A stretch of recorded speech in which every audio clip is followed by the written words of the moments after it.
This podcast is so bad it's almost harmless phosphorescence.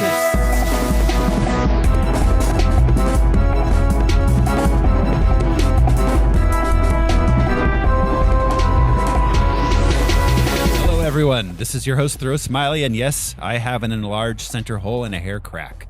Who's joining me this week? I'm Josh Cece, and I would like you to find out what it's like to inhabit my particular skin. It's like I always say, take my life, please. I'm Brian Lesh. Look, it's not like I'm some modern punk dickhead. I'm Andrea Martinez Cece. And I am the exact opposite of everything you really hate. I'm Alaric Weber. You are, Al. Yes, yeah. And this is Harmless Phosphorescence. It's the podcast where we watch theatrically released full-length live-action movies. And they used to be about superheroes.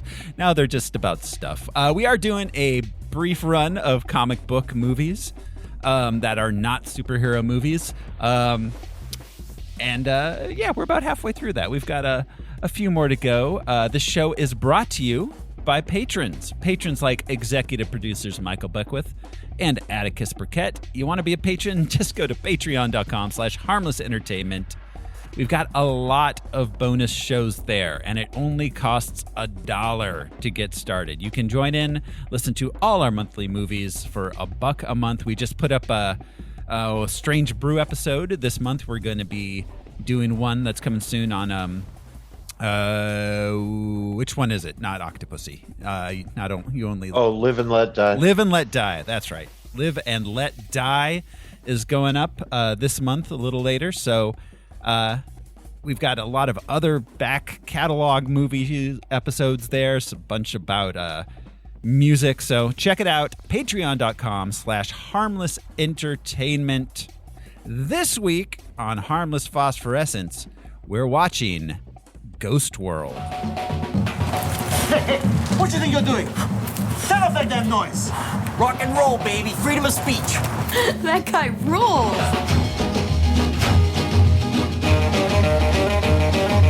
They can't believe we made it. We graduated high school. How totally amazing. I can't help but feel I had some small part in how you turned out.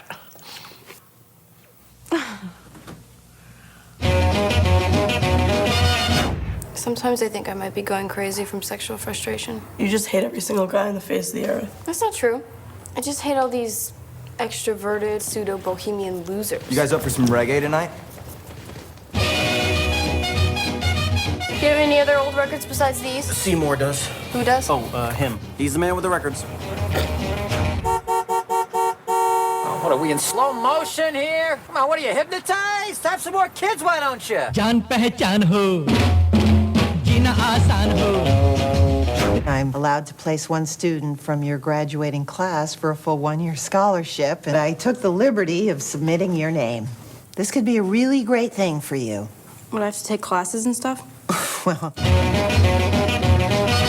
I'm just not the kind of guy who has a type. Every guy has a type. What about her? Whoa. Would you go out with her? As long as she's breathing.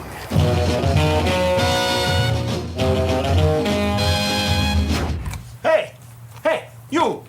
How many times I tell you? No chef, no service. Get the hell out of my store. What do you think this is, Club Med? It's America, dude. Learn the rules. Loosen up. Feel the music.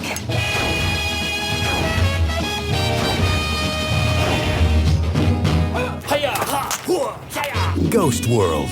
The underground comic book comes to life. We have to get together this summer. Yeah, that'll definitely happen. Written by Daniel Klaus and Terry Zwigoff. Directed by Terry Zwigoff. Do you serve beer or any alcohol? After about 5 minutes of this movie, you're gonna wish you had 10 beers.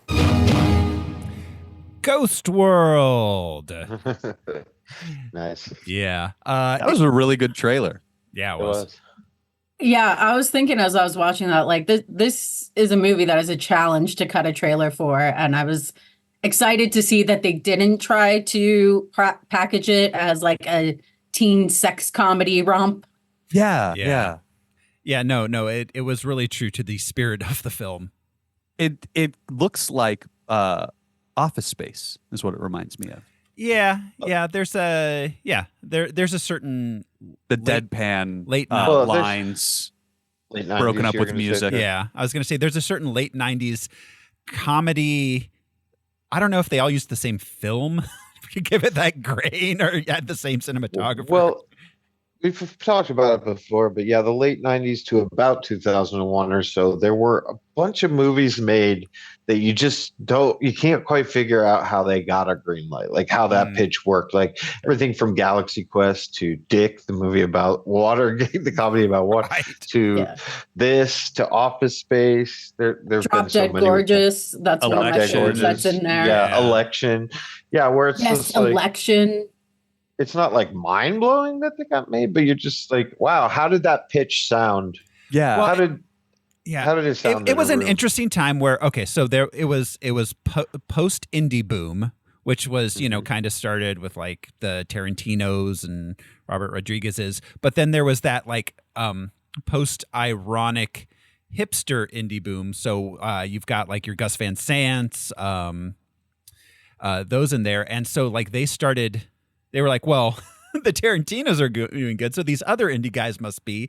And we know we're going to at least break even on video. So we can greenlight this $8 million movie and not to worry too much about losing cash on it. Right. They invested in far out comedies more. Mystery Men, that's another one. Yeah. Like how do these like it's a parody of Star Trek. Next. It's a superhero movie with no real superheroes, next. It's a comedy with two girls about Watergate. Any other point, like you get the standard formula, like it's a this story about this with this other thing. All of these stories have a quirky thing. Like you said, it's this thing with this other weird element mixed in with it. Well, at this point, what happened to that? At this point, these are all Hulu originals. Yeah, I guess that is what happened to it. Is now it's limited run series and they all have to be 8 to 10 episodes, so they're all way too long or way too short, depending on what it started out its life as. Yeah. Yeah, that's a great, like the Queen's Gambit would have been a late 90s coming of age movie. Yeah. To All the Boys I Loved Before or whatever. What's that? Pen I-5. Totally. Pen 15. Pen 15. Pen 15, thank you. Totally Killer. That's another movie that would have fit. I don't know if anybody saw that. Yeah. But that would have fit into these late 90s. Yeah, there's a lot of these, like pretty much every Apple series would have been a movie in 1999.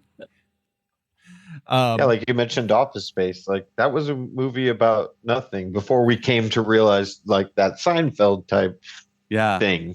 It was, like there were movies that really weren't about anything. And it's interesting.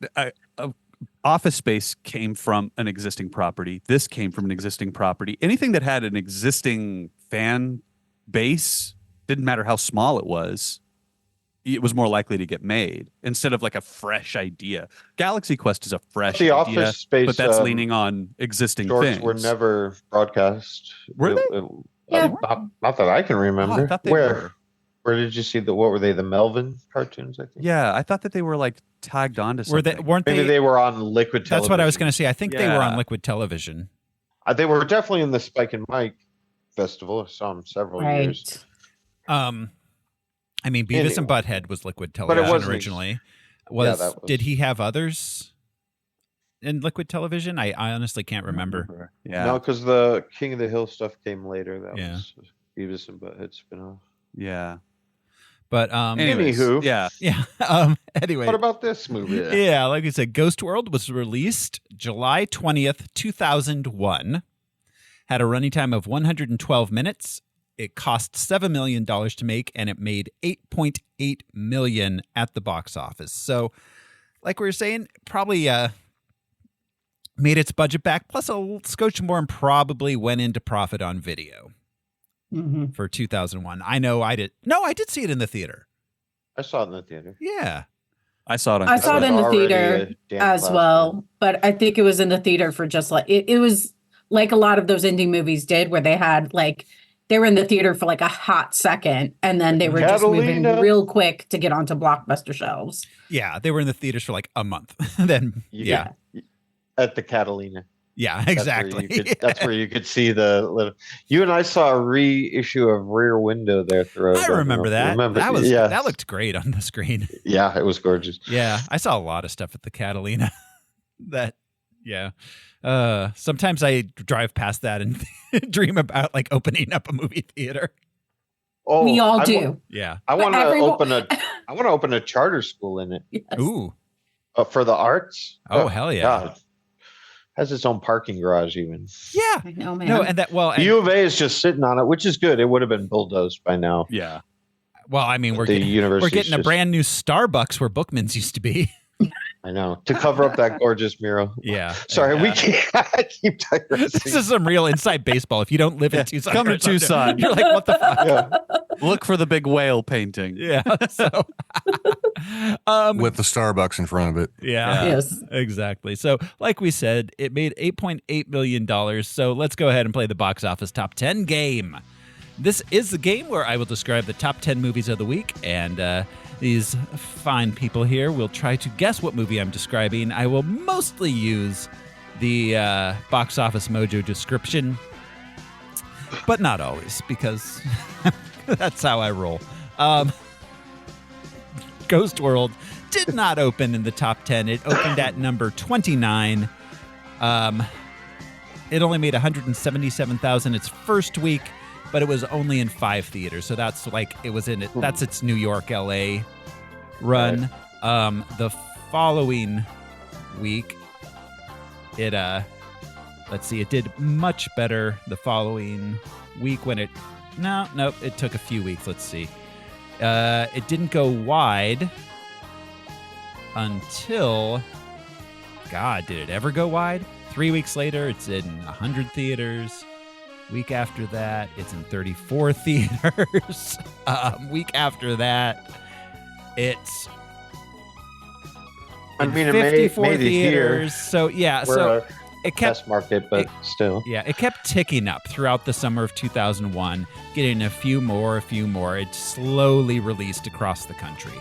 So I don't know if it ever went wide per se. It just kind of built up.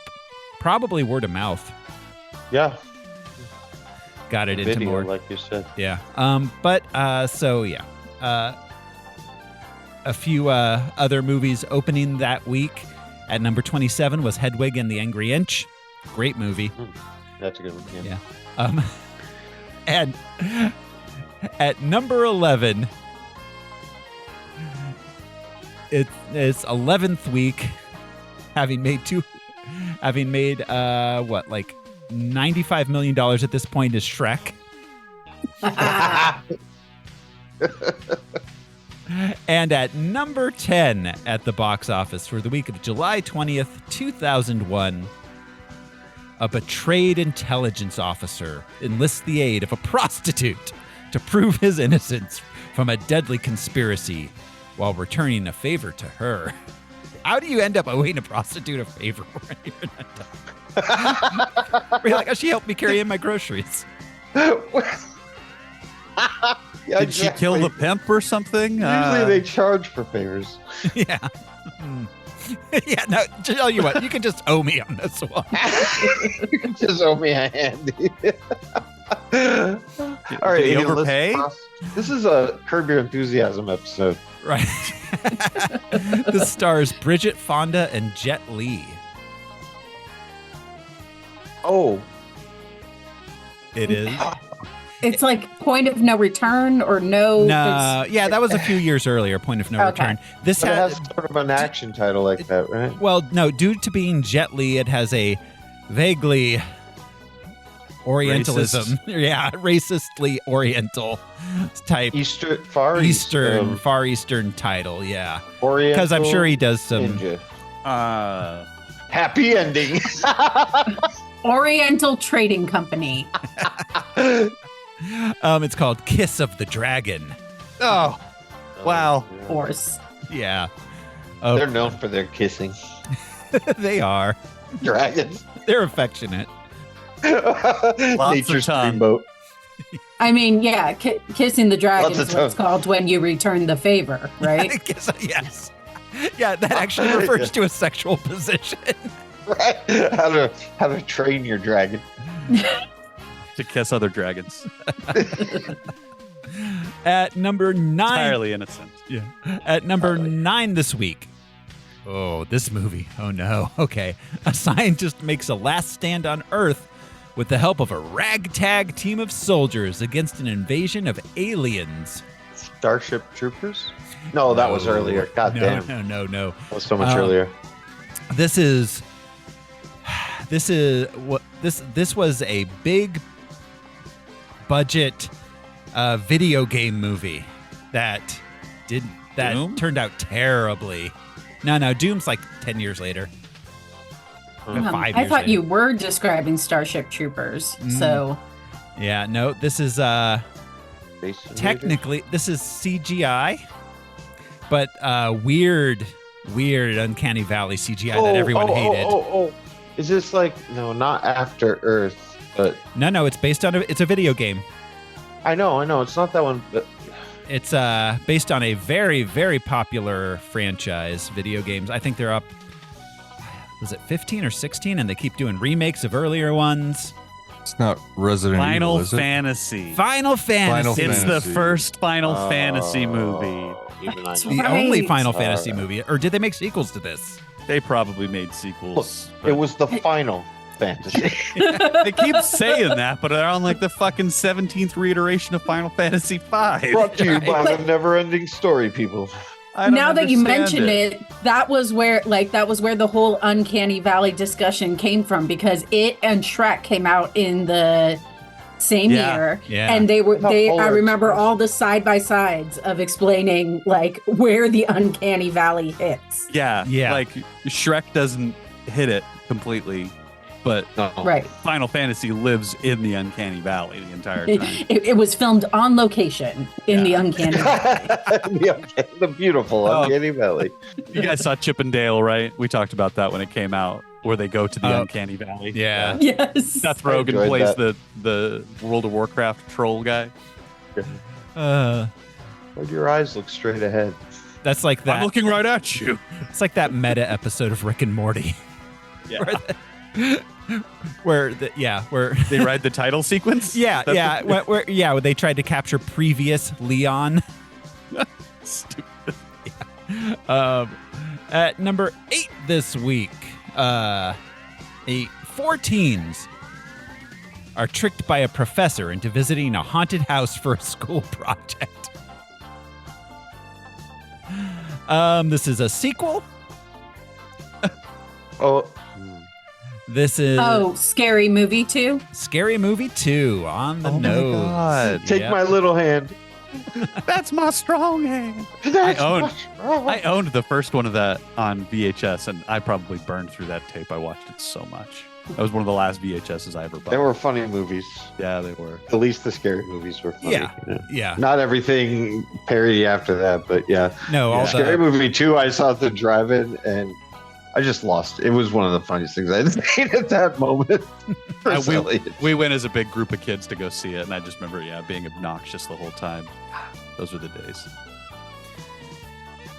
At number 7 this week, a doctor must save a forest and a bear's life. This is also a sequel.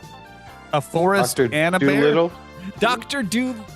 DR2. Dr. Doolittle 2. Yes. Back in action. Starring Eddie Murphy and a bunch of CGI animals with a bunch of stand-ups doing the voices. Yeah. At number 6 this week, a cop infiltrates a group of criminals where he gets too close to the head of the gang. Donnie Brasco? No.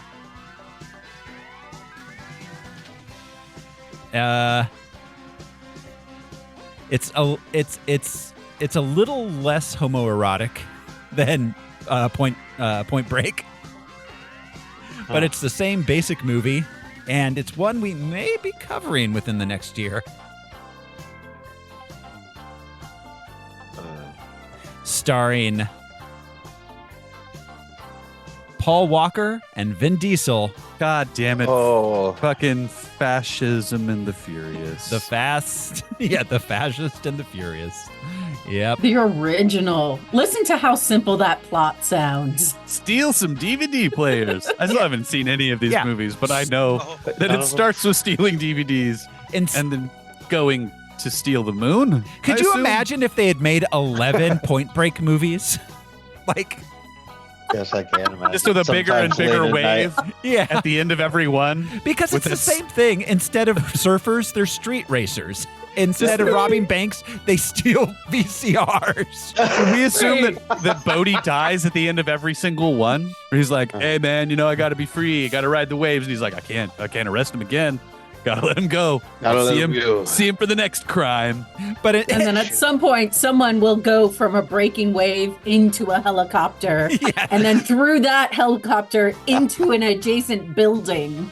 Yep. At some point, someone's going to jump out of a space shuttle and surf to the ground.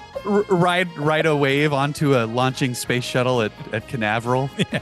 Watch out. There's a megalodon in the water. Yeah, Jason. In another universe, that would have been our Fast and Furious. Fast and Furious would have failed after the first one.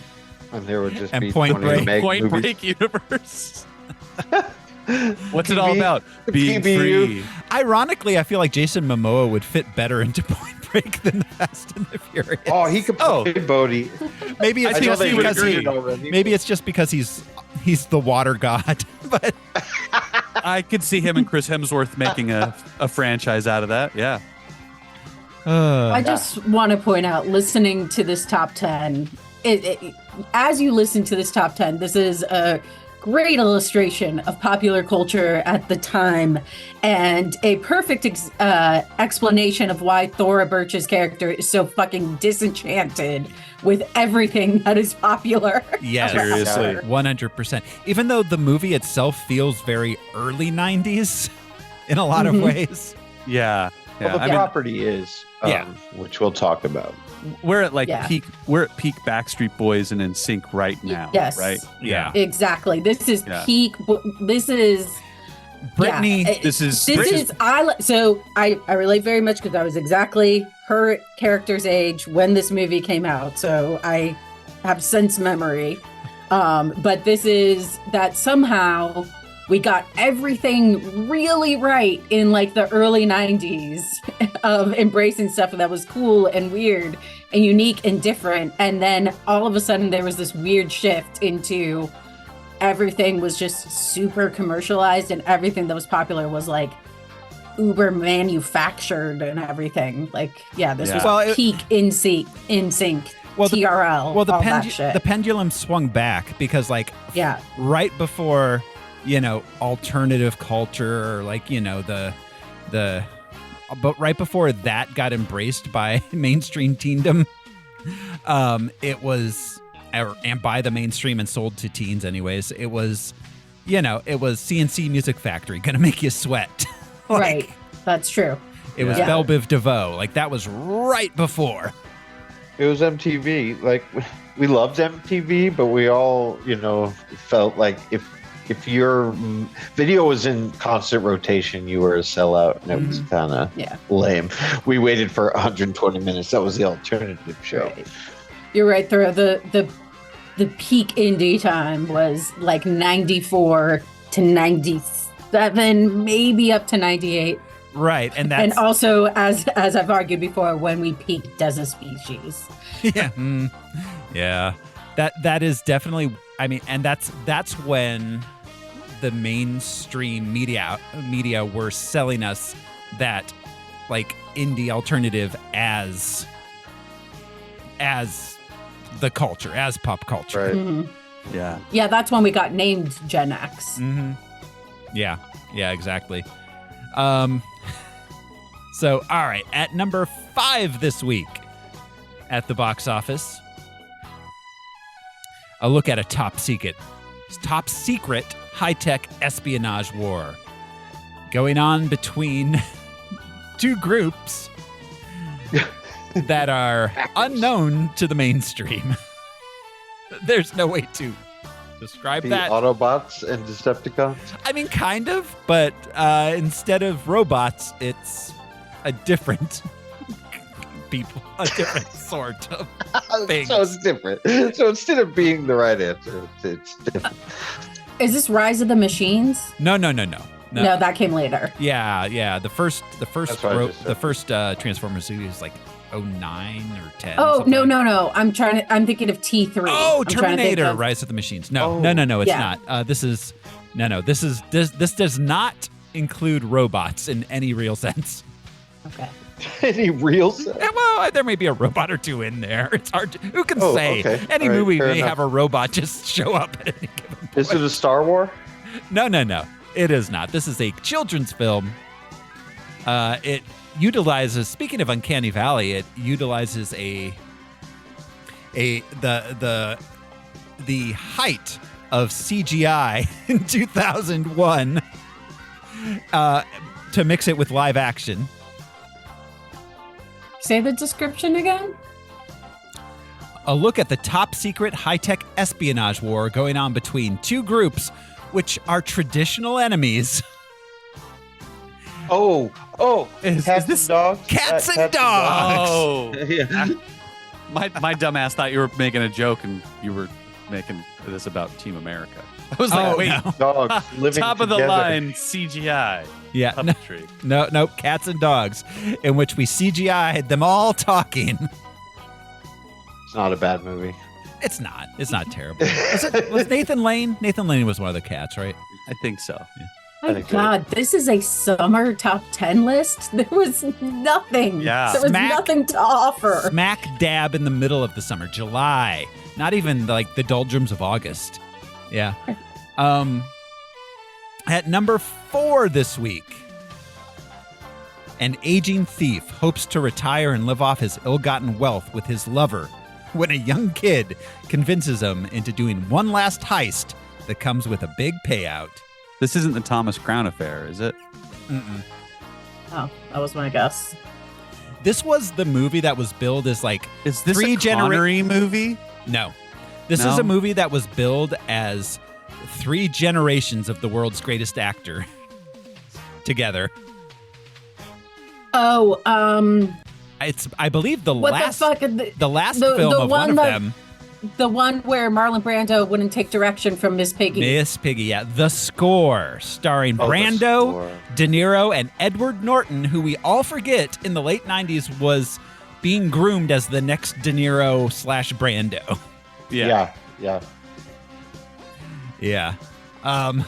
The Score. It wasn't a bad movie. It wasn't like amazing. The Franco. It'd be a perfectly nice 8-episode Hulu original now. It totally was. Starring Marlon Brando. Yeah. God. Directed by Miss Piggy. At number 3 this week, what may very well be the best movie on this list, in my humble opinion. A fashionable, I am unable to pronounce consonants in the middle of words today. A fashionable sorority queen is dumped by her boyfriend, so she decides to follow him to law school. Legally Blonde. Legally Blonde. It didn't need to be that good. It really, that movie fired on all cylinders, man. It really did. Yeah. That's a movie that is perfectly packaged, but still kind of. It's in Unique. league with which I don't like Sandy Bullock very much at all, but Miss Congeniality is a really good movie. It is. Shatner's great in it. And I think this is probably the better of those two, though, as far as Oh, it tackling is. that idea. For sure. Because she is like intelligent, but also vapid. Absolutely. I love it's that way movie. better. Yeah.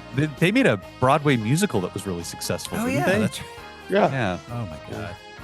So likely there will probably be a movie based on the musical Coming soon. I think that is happening. Actually, I think I did see Yeah, something. they like about to do that. Yeah, I don't know how Legally Blonde. I don't know how I feel Spider-Man. about movies based on musicals based on movies. I don't know how I feel. Because Yeah. Hairspray is sublime and brilliant, but John Travolta's version is terrifying. Oh God.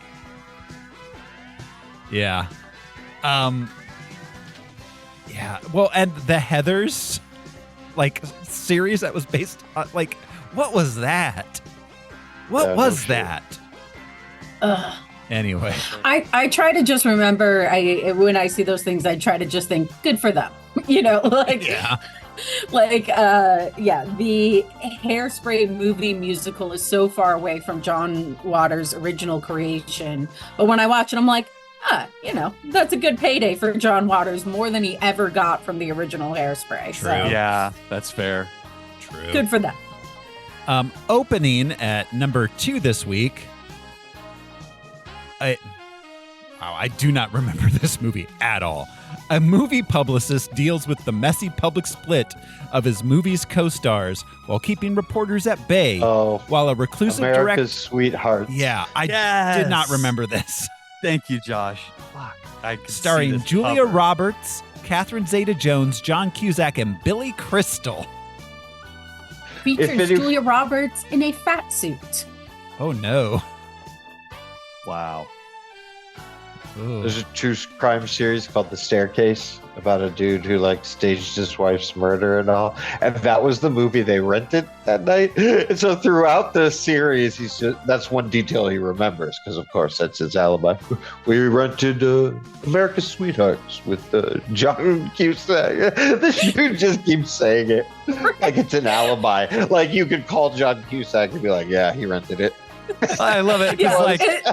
So he probably distinctly remembers when he pushed his wife down the stairs, I'm assuming. Is how he killed her. Well, I mean, that's not the kind of thing what you the forget. evidence was. Yeah. The selective memory. That'll get Julia you. Roberts had just Yeah. taken off the fat suit when I pushed my wife down the stairs. No, I don't remember anything about my wife, but John Cusack and Catherine Zeta-Jones, Showed great chemistry. they captivated our evening. How was the play? Mrs. Lincoln. Exactly. It's a very. Other than that, how was America's Sweethearts? Other than your wife tumbling down the stairs in the background, the movie was great. He kept mentioning it like anyone cared. It wasn't Julia Roberts' best work, but But murder. That's an interesting not what legal I did. strategy. If I'm ever in trouble, I might just use is that the American Psycho? I have to return some videotapes strategy. I couldn't have possibly murdered my wife. I was returning our rental videos. Kind of. And number 1 at the box office for the week of July 20th, 2001. I'm gonna guess Attack of the Clones. No, that didn't come out to 2002. Oh, 3 year. I forgot the 3 year gap. A decidedly odd couple with ulterior motives convince a doctor to go to an island for a holiday, but their unexpected landing startles the island's inhabitants. I had to change surprisingly little of that description, given what this movie is. The I know English what this Patience? is. What? This is JP3. Jurassic Park 3. Oh, shit. Yes. Right, Dr. Grant. Yeah. A reluctant doctor. All I had to And do they- was right. the only thing I had to remove was his name and the name Yeah. of the island. The couple is William H. Macy and Taya Leone. And it's finding their missing kid. but they tricked Yeah. him. You tricked me, Red. Yeah. We're on the lost. A few the other other movies that didn't quite make the top 10, but were hanging around in the summer. AI, Artificial Intelligence. Lara Croft, Tomb Raider. Pearl Harbor. I would like to do AI at some point. So would I. That's a heavy movie. Yeah, That's on our a monthly. Kubrick movie. Written-ish, kind it's of. adjacent, but Yeah. I would like to Two-thirds. do it for that reason because the background on that is vast. Well, And with the Spielberg Kubrick thing, it wasn't just like, I mean, they had conversations. So he didn't just like take notes or something like that. He knew what Stanley wanted. It's very much a Spielberg movie. Very much. Yes. But it also, it hits you in the gut like a Kubrick movie. Like one of the few where I left the theater and I'm like, whoa. Yeah. And existential dread. Robbie's Becky was crying. Like it was intense. Wow. Because the scene of like leaving your kid in the forest, robot or not. Yeah, dude. Fuck that movie. Yeah, it was fucking insane. From what I understand, Kubrick asked him to finish it. Yeah, that was his request. Kubrick gave it to Spielberg and said, "This is more in your zeitgeist than mine." Right. He storyboarded a lot of it as he always did. And, That's Haley Joel Osment's best role. Yeah, yeah, I mean, arguably, definitely. Yeah, it's the best performance, I should say, not best. Jude Law hit the scene. That was like Jude Law's big breakout. Yeah. Yeah. Was it though? Wasn't Talent of Mr. Ripley before that? Oh, that's true. That was. It was, 99. yeah. Because I don't want to fuck him in AI, but I want to fuck him in Talent of Mr. Ripley. That's fair. That movie's brilliant, but that's another one where it's like, how did that get?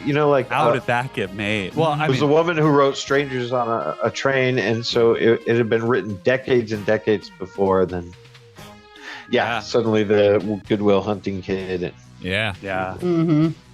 A couple other movies this week: Moulin Rouge.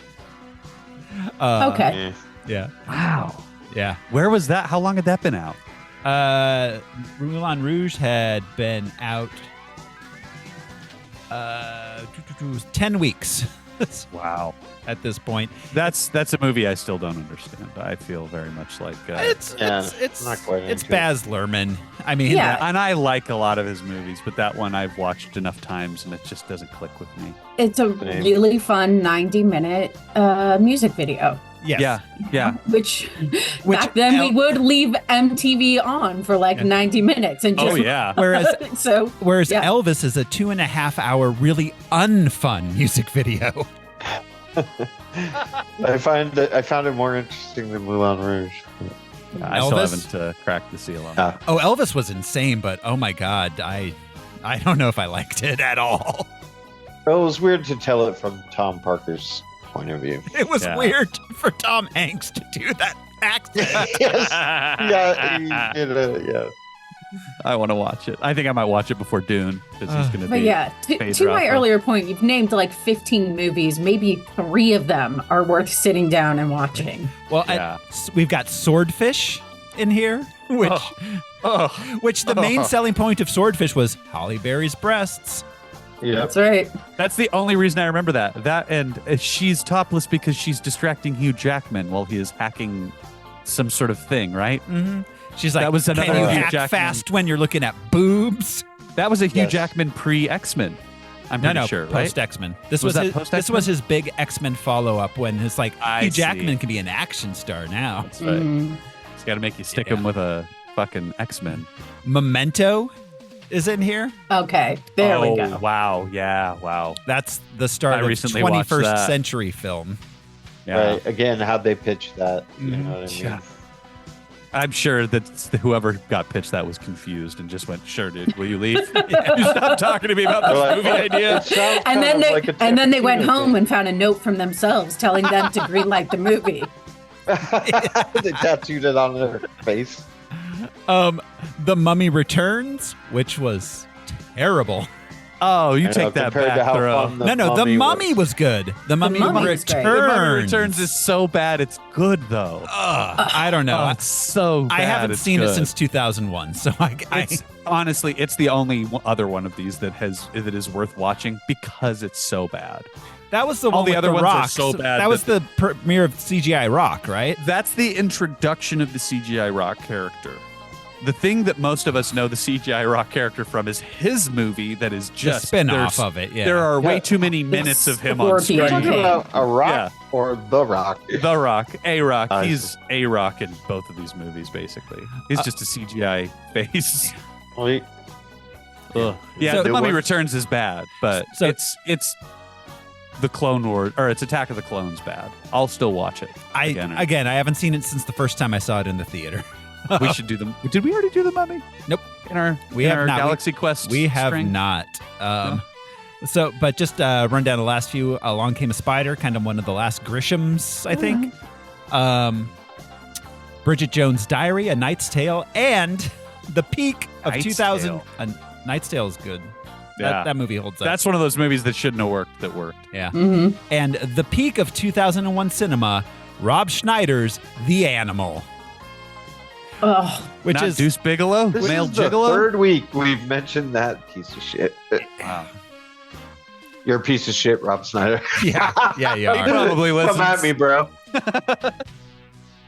So that is the end of the box office top 10, which brings us to our character and comic book background. Professor Al, can you tell us anything about the comic book background of Ghost World? Yes, but my teaching assistant has been doing his thesis on this subject. He's been researching. So we're going to give Josh Cece a chance to talk about today's topic. Thank you, Professor Al. It's an honor being your TA and working with you so closely. Now, the rest of you idiots, I have your grades on the final. All right, let's see. Daniel Klaus, comic book artist and writer. His middle name's Gillespie. That's cool. Born in 1961. I believe he's from the Pacific Northwest. But he first got noticed in an anthology series that he sort of helmed called 8 Ball. And some of us might have remembered seeing those early on. So he got, let's see, his first graphic novel was Like a Velvet Glove, Cast in Iron, which is a really cool book. And that was 93. This one, Ghost World, was 1997. So it definitely hits on the pistons we were talking about, even though this came out in 2001. This is very much a late 90s, mid 90s kind of movie and vibe. Some other ones, David Boring, Patience. He started out very early on getting work published in The New Yorker, Vogue, The Village Voice. And then with this, which I'm sure Thoreau will probably mention or bring up, Terry Zwigoff, who was a good lifelong friend of R. Crumb. Well, still is. They're both alive. He broke out with Crumb, the documentary, and then went on to, I think he also did American Splendor. No. So, I think he produced American Splendor, but he was not. He didn't direct or write it. He did another comic property, I feel like. Oh, actually, he did High School Confidential, which is also a Daniel Klaus comic book. Let me just tap on Ghost World here. Okay, yeah. So it was serialized in issues 11 through 18 of 8 Ball, and then got put together as a graphic novel. So it's not a trade paperback. It is technically a graphic novel. Just about. Just about that 90s vibe of the beginning of the plastic we were talking about, the mass, the Wowsville Diner, and the mini malls everywhere. I mean, remember that? That was a phenomenon, and people were impressed by it. Ooh, a new little mini mall opened up. There's even the shot in this movie of the sort of main strip with all the different, fast food, and that was everywhere in America. I drove around this country at that time, and it wasn't box stores. It was just neon sign after neon sign after neon sign for the whole strip of the town. Yeah. People forget that the mini mall displaced Main Street America. That's what displaced that. And then not the box shopping mall. Yeah, and then the Walmart, the Target, the box stores displaced the mini mall. Right. Moon sometimes talks about there was the mini mall. It was, what was it called? It was like Howard's Plaza or something. That was like the mini mall to hang out in her little Midwestern town she grew up in. Which there was like a McDonald's and a clothing store and a department store and a smoke shop. Yeah, that's what we had in Green Valley, right? You know, just a few little mini malls to wander around. Yeah. So so pretty straightforward. Recently, my brother and I took his daughter to a movie at Elcon, but we were telling her how this space in between the Walmart and Target that is now just desert landscaping used to be our playground. Yeah. Oh God, the storied history of the Elcon Mall. So when I was little, more Tucson Landmark talk. I know. I was going to say she's an Elcon. It's the story of America. It is. So the mall, that mall when I was little was the cool mall, and then Tucson Mall opened up, and that became the ghetto mall. And then they revitalized it in the mid to late 90s, and when they put the theater in, or they upgraded the theater into a Century Theater, and it became a cool mall again. And now it's, as Andrea's saying, it's mostly a theater and a Target. Well, and Walmart, to Target, add to the Ross. story more, the reason it's called Elcon was because they demolished a historic hotel called El Conquistador to build Elcon Mall in the first place. Okay, so that's enough of All right, Tucson Landmark. let's So when can we here. start our Tucson Landmark podcast? No, not. Yeah, exactly. All right, I think that's it. All right. Thank you, T.A. Josh, Sure. for the comic background on Ghost World. Like Josh mentioned, Full marks, Josh. Was it? Yeah, thank you. You're going to get your doctorate any day now. Your paper's terrible. All of you.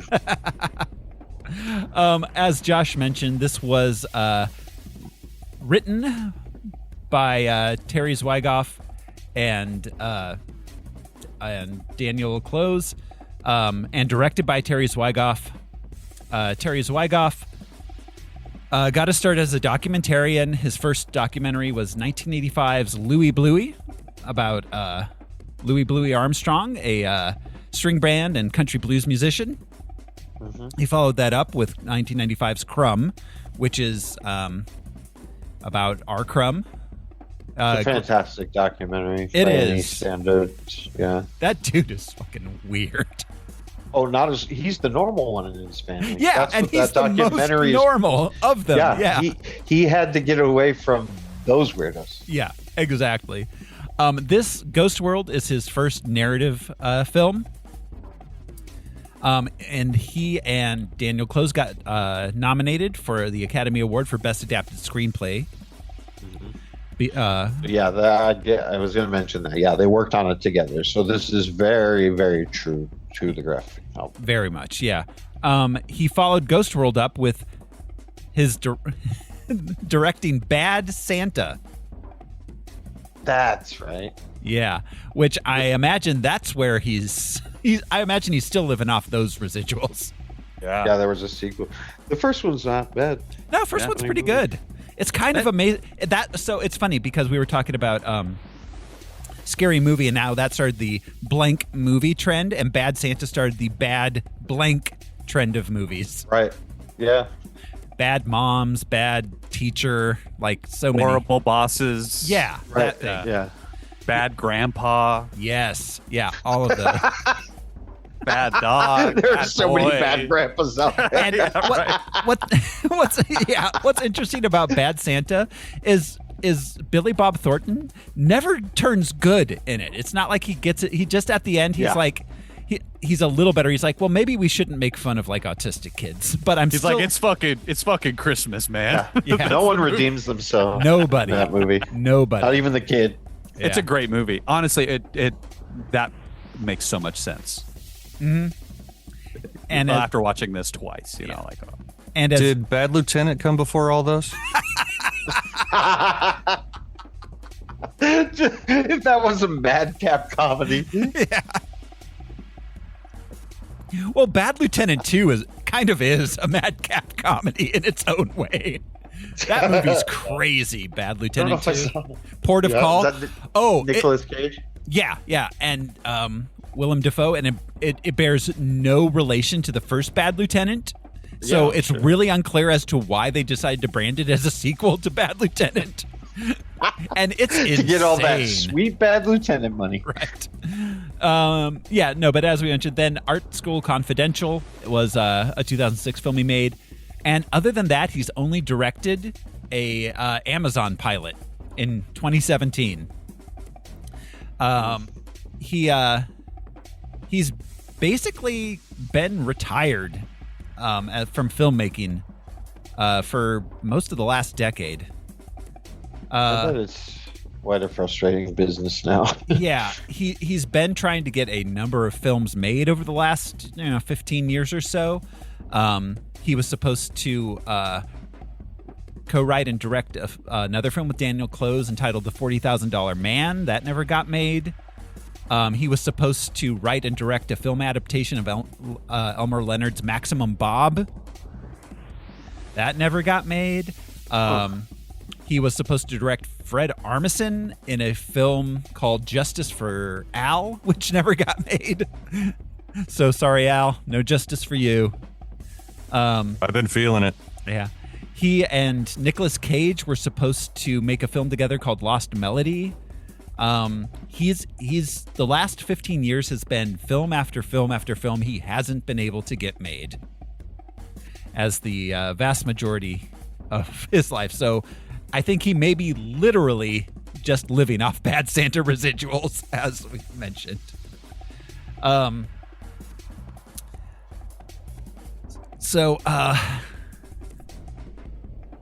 As we said, Terry Zwigoff and Daniel Claes worked very closely to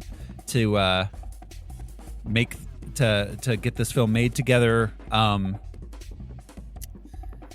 It stars Thora Birch as Enid. Thora Birch, prior to this, American Beauty was the big That's thing where she was I known recognize for. her from. I couldn't place her the whole time. I was like, where do I recognize this girl from? American Beauty. Hocus Pocus, Now and Then. She was And Hocus Pocus. Hocus Thank Pocus. you. What? Thank Yeah, you. she was a child actor in the early to mid '90s. American Beauty was kind of like her adult, like premiere, adult in quotes. And it's remarkable how much she looked like Enid anyway. Yeah. Before they, really put her in the costume from the book, but she just fits perfectly. Yeah. They both do, but yeah, she looked like the comic book character. Yeah, she really does.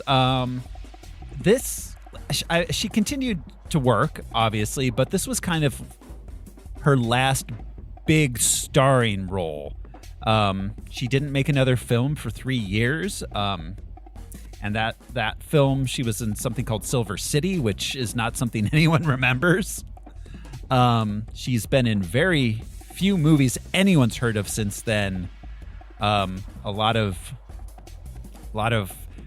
fifth lead stuff and like straight to video or streaming movies.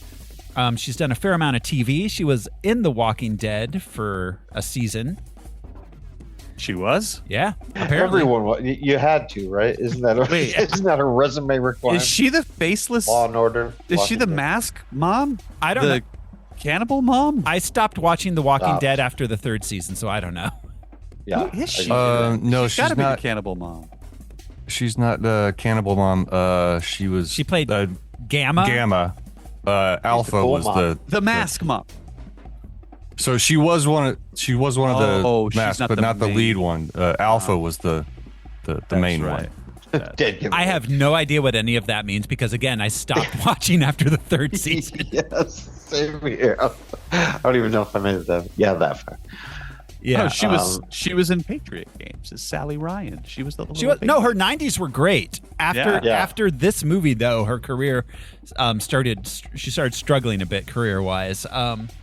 Unfortunately, her co-star in this ended up being a nobody. Yes, yeah. So, Shame. Like Josh was saying, Scarlett Johansson as Rebecca. Scarlett Johansson, 17 years old when this was filmed. Holy crap. Yeah. Good Lord. Well, now I feel bad about certain thoughts I had. No. Real quick, did anybody see the weekend update wrap up jokes where they write jokes for each other? Joke exchange. Yes. Joke exchange. Michael Che loves making fun of Jost for being married to Black Widow. Yeah. She was what was it, honey? She was the best Black Widow since Coretta Scott King. Yeah. While Colin is sitting next to, I forget her name, one of the civil rights hero is in a wheelchair. Yeah. Like a friend of the King family. Like, shook her head so hard. Oh, he tried to shake her hand afterwards, and she was like, "Nope." She was like, I felt so bad for him. Yeah. That's so rough. Yeah. So this was Scarlett. Obviously, we've talked about ScarJo a lot over the years. Just prior to this, her biggest role was probably Home Alone 3. Oh, that's right. She's the main kid in Home Alone 3. Yeah. But she was another child actress. So she had a fair amount of 90s work. She's really good. She's really She's perfect in this role.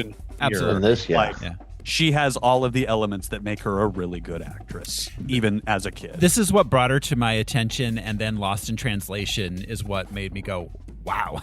Yeah. Oh, Same. yeah. Lost in Translation's insane. I love that movie so much. Yeah, absolutely. Steve It's Buscemi. such a subtle movie. God. So, yeah. I'm sorry, but Bill That Murray. movie is vibes. Bill Murray got robbed at the Oscars that year. Yeah.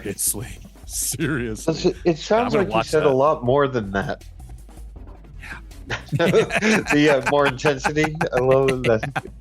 Really? Because it seems like he said a lot more. No, I recently saw where someone asked if a Japanese speaker could translate that, and it's he's talking about like John Wayne and like there's like the swagger and but it does kind of boil down to like be more intense, be more American. Yeah.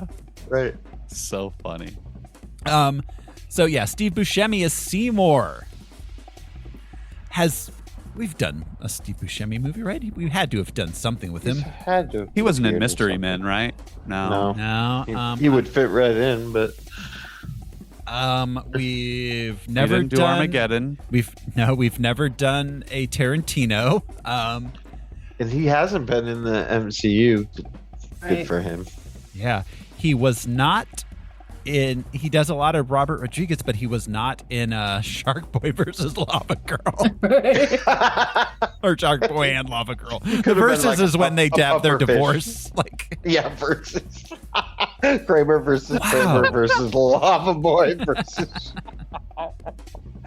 Well, that's like I only just realized that Coyote versus Acme is a court case reference. I thought. Yeah. I'm excited for that movie. He actually sues the. Yeah. No, this is the first Steve Buscemi movie I think we've done. American Hero, Steve Buscemi. Yeah. Mm-hmm. Wow. Donnie. Shut the fuck up, Donnie. Yeah, exactly. So yeah, Steve Buscemi. I guess we'll briefly touch this. He got started in the mid 80s, did a lot of indie work. Did he break out with Reservoir Dogs? Kind of. Barton Fink? Maybe Yeah. Barton Barton Fink. Fink. Yeah. Miller's Crossing. He was Miller's Crossing.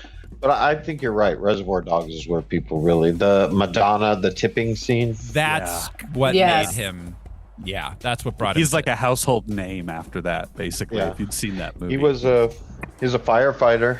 Yeah. In NYC, he was. He went down to 9/11. He was ground zero. Yeah, he was there. Absolutely. He was also in Final Fantasy this year. 2001. Really? Oh, Steve. No, he was late 90s, early 2000s. He was working. He had. Yeah. Yeah. It was in Adam Sandler movies. Yes. Yeah. The he's done Airheads. stuff. Airheads was great. Airheads. Oh, Airheads. The I Lone love that movie. Rangers. Yeah, Oh. which is how he got to know Adam Sandler, and then he was absolutely great in what was the first Adam Sandler movie? Billy Madison. Billy Madison. He's the Man, am I glad I called that guy. the Charles Whitman type. Yeah. He sits back and puts the lipstick on all hastily. Yeah. like a David Lynch moment in an Adam Sandler movie. I love that moment. That's the best part of that whole fucking movie. Yes. Living in Oblivion. He was great in that. Yeah, he was. Trees Lounge was one he made. That's one he directed, yeah. And of course, I mean, Fargo. Yes. Oh, yes. All of the Coen brothers films, but Fargo was kind of like a showcase for him. Is he in all of them? I don't know if he's in all of them. He's in a lot of them. He's in a lot of them. Yeah, early stuff, probably everyone. Lebowski, obviously, which Barton Fink, which Fargo. Josh referenced earlier. Was he in? I think he was in Hudsucker Proxy. He was in Hudsucker. Yeah. Yeah. But like that weird one with Catherine. I think he was probably more in Joel's movies than Ethan's. Because they switch off, as we all know. Ethan's are not as successful. That one with Catherine Zeta-Jones and George Clooney. Oh, that one. Yeah. That was the first one Stuff where I was like kind that. of like, oof. Yeah. But yeah, they have different styles. I had no idea. Yeah. Sometimes they're just movies. Yep. Yep.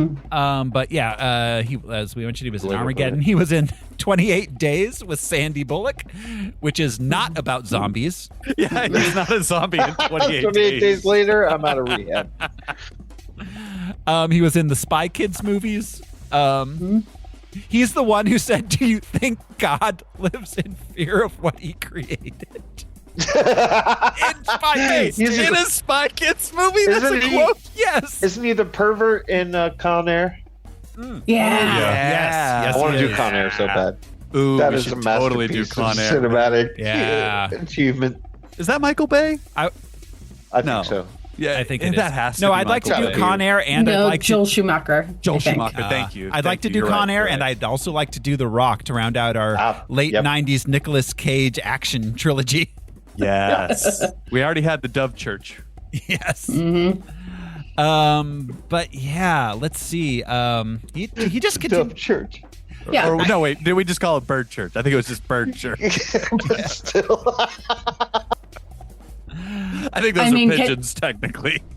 Can I do a shout out to his recurring run on 30 Rock as as the PI? Yes. Oh, Steve Buscemi, yeah. Yeah. Now he's drama teacher Charlotte LaRue. Like, for instance, I'm wearing a child's Halloween costume under this suit. He continues to do all the Adam Sandler stuff. He's in all the Hotel Transylvanias, Vacation Friends, and Vacation Friends 2. I assume the Adam Sandler movies are fun for him because he's got relationships with those the Adam guys. going Sandler back. movies are fun for all of Adam Sandler's friends. Yeah, I bet. As much as we want to like criticize them continuing to be made and diminishing in quality, like I bet get it's it. fun getting that phone call and being like, the Eddie dude, Murphy thing. we get to spend 3 months with our friends in a weird spot. That sounds great. And I get $1 million. It is like that Eddie Murphy thing. I can't remember if I saw Dr. Dolittle too, but I'm not offended by it. Like, I have no problem. sure. You know, like, that's for people. Adam Sandler is for people. Yeah, people come for it, and it just makes me laugh. I'm like, dude. He was just here last week. He Really? played a pickup game before the basketball game at that's McHale. cool. Oh, nice. It was in the news too. It's just him and I don't know who he was playing with. I assume he's not very good. He just Warming doesn't up seem like an McHale's athletic sure. guy to me. Oh, He's like but he's 55 played years all old. his life. Yeah. That's in New York true. That's City. true. You know, he's one of those guys. Um, He only wears basketball shorts. Yeah, as you say, he So that's got to mean something. he's probably pretty accurate from inside the key. I have a hockey jersey, so I'm clearly a hockey player.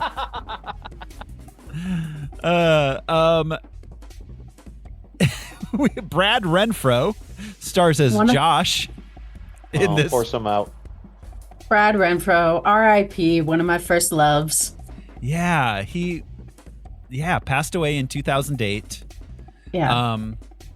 I can run it down for you from memory. The Client, Tom and Huck, Sleepers, Tom and Huck was so good. Apt Pupil. Tom and Huck didn't need to be that good. I forgot that he was an Tom and apt Huck. pupil too. It's probably the best adaptation. I yeah. think so. It didn't need to be as good like Yeah. Rose did. Yeah, I grew up on that. Yeah, he what was it? Drugs?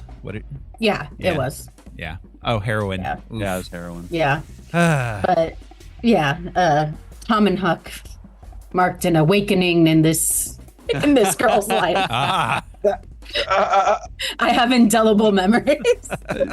You want to do it on a raft? They go swimming in the down river with- Mississippi? You're like, right? I want to raft down the Mississippi.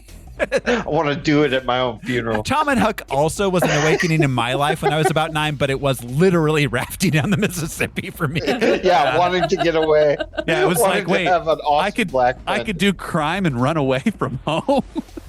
You know what I just read? I can wear just overalls. Sorry. What I just found out. So remember Mrs. Musk, Grimes, Oh yeah. pop star Grimes. Her tweet. Oh, her, yeah. Oh, I mean, yeah, I saw that too. But She had like, a very What? interesting take on race recently. yeah, oof. But she continues to be awful, and you see how she ended up with Elon. But anyways, when she was in college, her and her roommate built a homemade houseboat and tried to go down the Mississippi with nothing but a sewing machine and a cage full of live chickens. I love that What'd you bring story. a sewing machine? Why the sewing machine? I assume to. It's that old I riddle. don't You know. can't Make goods. It's crossing the river in the canoe. You've got a sewing machine, some chickens, And a communist pop star. Yeah. So what is her name? Who Grimes. Oh, She was Is married. Grimes her first name? That it's Yes, like that's her. Cher, It's just her name. like Yeah. Cher. Oh, because isn't there a country music star like Allison Grimes or something? Yes. Yeah. Yes. Yeah. Okay, that's my confusion. I Yeah. gotcha. But Grimes is Yeah, a she- racist she got big Canadian on who was married to SoundCloud. Elon Musk.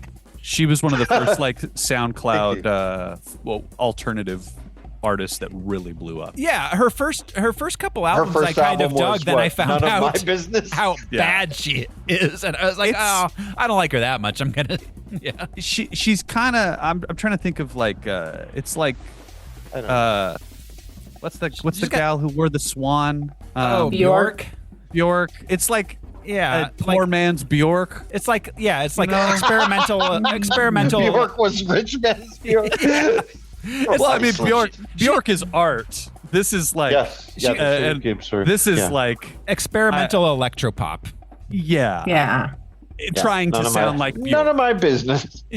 Like, yeah. It's, Yeah, but like in college, she tried to raft down the Mississippi. That's what's crazy. I was thinking this country star who grew up in the 80s. Yeah, no. This was a Canadian, and yeah. And- Imagine going through customs on the river. right. No, and they Because it starts in Canada, yeah. apparently they made it like a day and a half, and then like the cops were like, no, you can't do this. That's a long trek. That's at least 20 miles. I'm sure they made it at least that far, but like, Wait, how far they go? I don't know. Just one day. I mean, Oh, one day oh, on oh. a river is about 20 miles if you're not paddling. Yeah, but on It's the a pretty fast-flowing river. homemade houseboat. What an idiot. Sewing machine. But yeah, Brad Renfro. His first film was The Client. Speaking of Grisham, his last film was called The Informers, which was released after his death. Too young. Like Oh, Heath yeah. Ledger. Like he could have. He was, He could have yeah. been somebody. It was like the Heath Ledger Born thing. in Like, 82. we did not get to see the body of Yeah. their work. Yeah, he wasn't even And 30. he Philip was Seymour one of Hoffman. those genuinely like just plucked kind of thing. Like I can't remember who directed The Client, but like that they were filming in the South and like went to like local schools and stuff and did just open audition, and he had done like a school play and that's it. Yeah. Remember when that was a thing? Yeah. Instead Yeah. of Nepo babies. And he's so good in this. He's so good in this. He's doing a lot in this with what little he gets. It's crazy. The Client was Well, also he's- Schumacher. Really? Whoa. He's carrying Thank the you. only conscience in the movie. Yeah. You could argue that Seymour somewhat does, but who knows? But Josh is the only one that's like, this is fucked up. You're Yeah. fucked up. He's the What only you one like with his to head do on for fun. straight. Yeah. Ileana Douglas is Roberta Allsworth. We spoke about her a couple times recently. Stir of Echoes. Stir of Echoes. That's right. She was the hippie fortune teller. Yeah. She's a Nepo baby, too. Yeah. Melvin Douglas. Yep. Yeah. But yeah. So Bob Balaban as as Enid's father. Yeah. His first movie was Midnight Cowboy, right? Yep. Midnight Cowboy. He's the young gay kid in the bathroom that sort of turns John Voight's mind. Absolutely. He was in Catch-22. Yes, he was. Mm-hmm. Yeah. Altered States. He's also Nepo. I'll look it up while you're talking. Go ahead. Altered States. Barney Balaban was his uncle, who was an executive and president of Paramount Pictures from 1936 to 1964. That's what it was. Yep. Nepo. It's always been Nepo babies. It's always been all the way down. Always. Except for Brad Renfro. Yeah, like we just said. Well, but he's all in the Christopher Guest movies. Yes. Yeah. So deadpan. I just think of him from he's the narrator in the Wes Anderson. What's the one on the island? Moonrise Kingdom? Yes, Moonrise Kingdom. He's the narrator throughout that whole movie, and I love his narration. Yeah. He's my favorite Wes Anderson narrator, I guess. In the 90s, he was definitely one of those guys that he was like, I recognized him, but I didn't know who he was. Mm-hmm. But like in so many things, Bob Roberts, Amos and Andrew. Oh my God, that movie. City Slickers 2, Waiting for Guffman, Deconstructing Henry. He continues to work. He was most recently in, speaking of Wes Anderson, Asteroid City. But he was in movies that actually made money, including 80 for Brady. Which, yeah. Was that an ESPN special or something? 80 for Brady? I mean, Brian, it should have you've been. missed out on the cultural phenomenon that is 80 for Brady.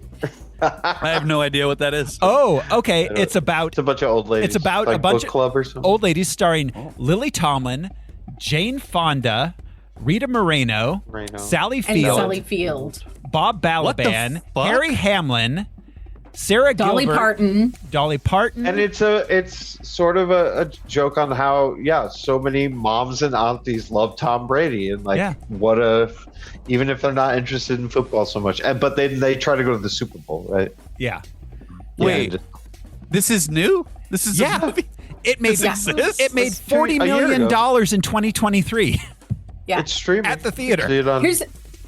Here's the thing. I've not seen a minute of that movie, but I watched a lot of the press tour that those ladies did because it was highly enjoyable. That's crazy. I'm a fan of all of them. They're having their revival because of Grace and Frankie, and they just did in the last few years did like 3 movies together, like just pumped out a few. What's funny is that if you on Netflix or whatever, every movie they have, Lily Tomlin looks like Lily Tomlin, and Jane Fonda looks like the photoshopped ghost of a publicity pic of herself from 1970. I love that contrast between the two of them, though. They're so well paired with each other. Yeah. Well, that was the premise of the show. I mean, like Lily's such a hippie. Yeah. And my motherfucking favorite thing is Grace and Frankie. What's that SNL sketch? It's a good show, man. Yeah. They're 80 for Brady. I'm going to check it out. I don't know if you need to. I don't give a shit I about think sports. you can That's the imagine. thing. I'm like, yeah. Just rounding out the cast of Ghost World, Dave Sheridan played Doug. That's the dude from the convenience store. Yeah, the nunchuck. You're forgetting our other convenience store, the owner of the convenience store. This is America, Thoreau. Yes. Don't forget. Yeah. Brian George. AKA. He plays Arjun in The Expanse, of course. That's the thing that he's Christian Avasarala's husband, recast, sad. But he also voices Alfred and all the animated stuff. He does. But he was probably best known as the Soup Nazi. Yes, he is the soup Nazi. Also, He's not. He's not No, a he's soup not. Nazi. No, he's he's not the soup Babu. Nazi. He's yes, Babu. I'm sorry, Yes. Babu. Thank Babu. you. Thank you. Babu. My mistake. Babu. I just Yes. agreed with the Babu. but you're right. I'm sorry. No, I was. Yeah. No, I misspoke. He was Babu. Yeah. Pat those Healy. You're a spaces very are bad funny. man. You're a very Yes. bad man. Very bad. Yes, you're a very bad man. Shit, what was I saying? Oh, Pat Healy was the obnoxious guy in the turtleneck who sells her the Yes. videos and Yeah. stuff. He's been Yeah. in lots of things. Yeah. Exactly. Terry Garr. Terry Garr as Garr as Maxine, and David Cross as Gerald. Yeah.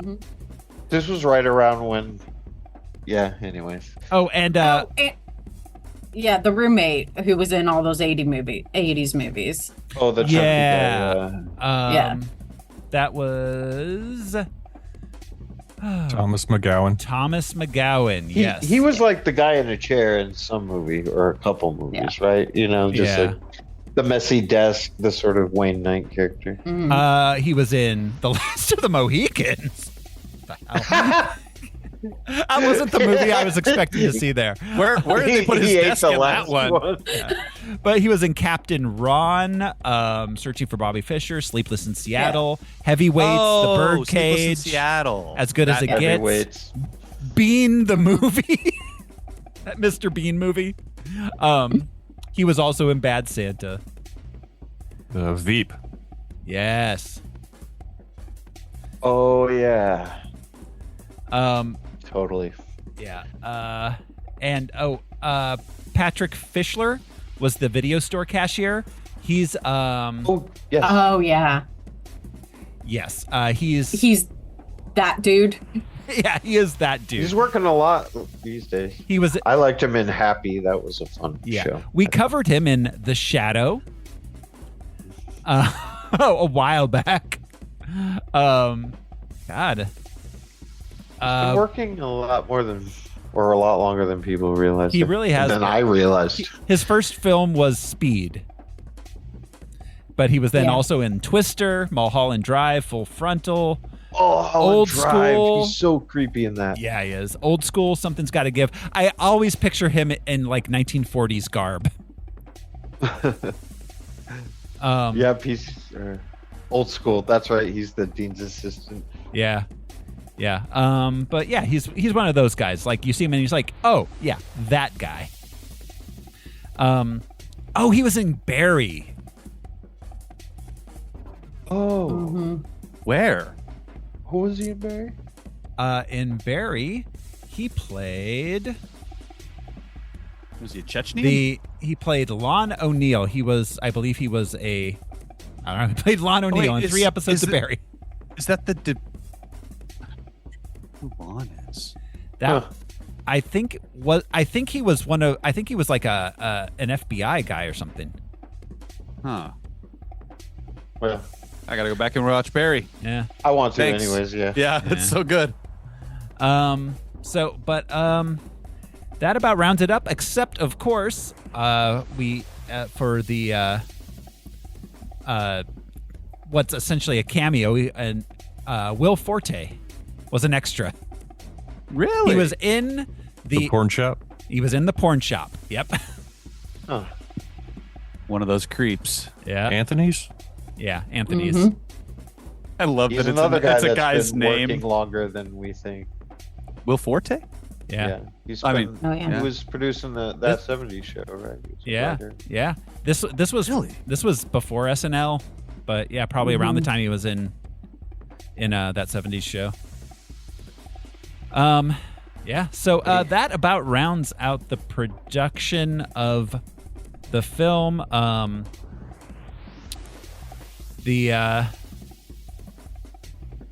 Let's see, the soundtrack featured Jean Pechon-ho, John Pechano. Gumnam?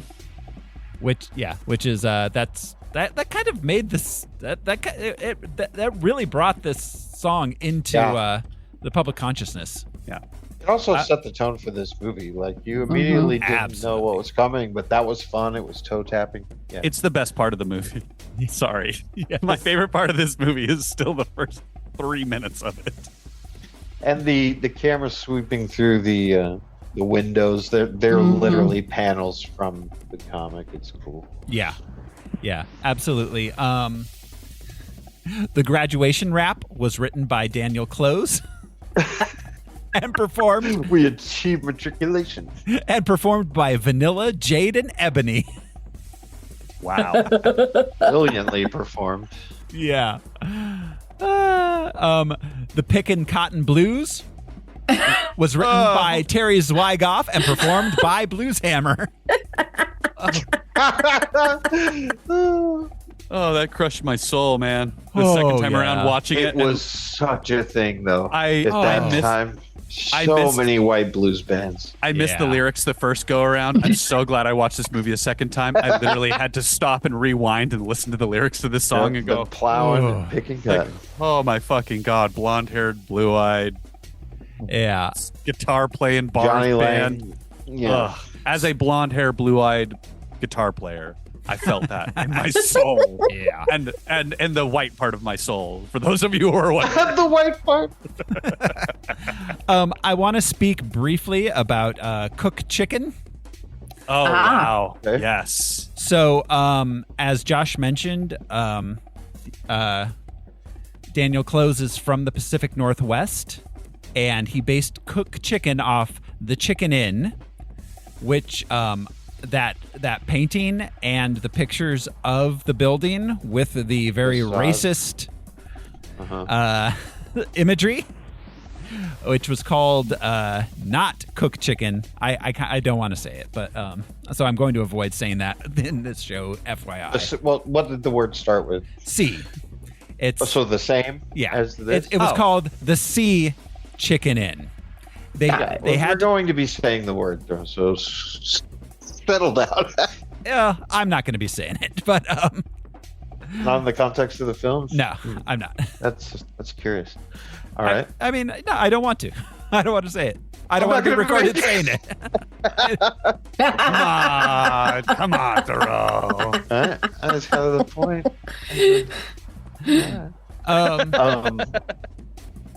Yeah, it's like Sambo's.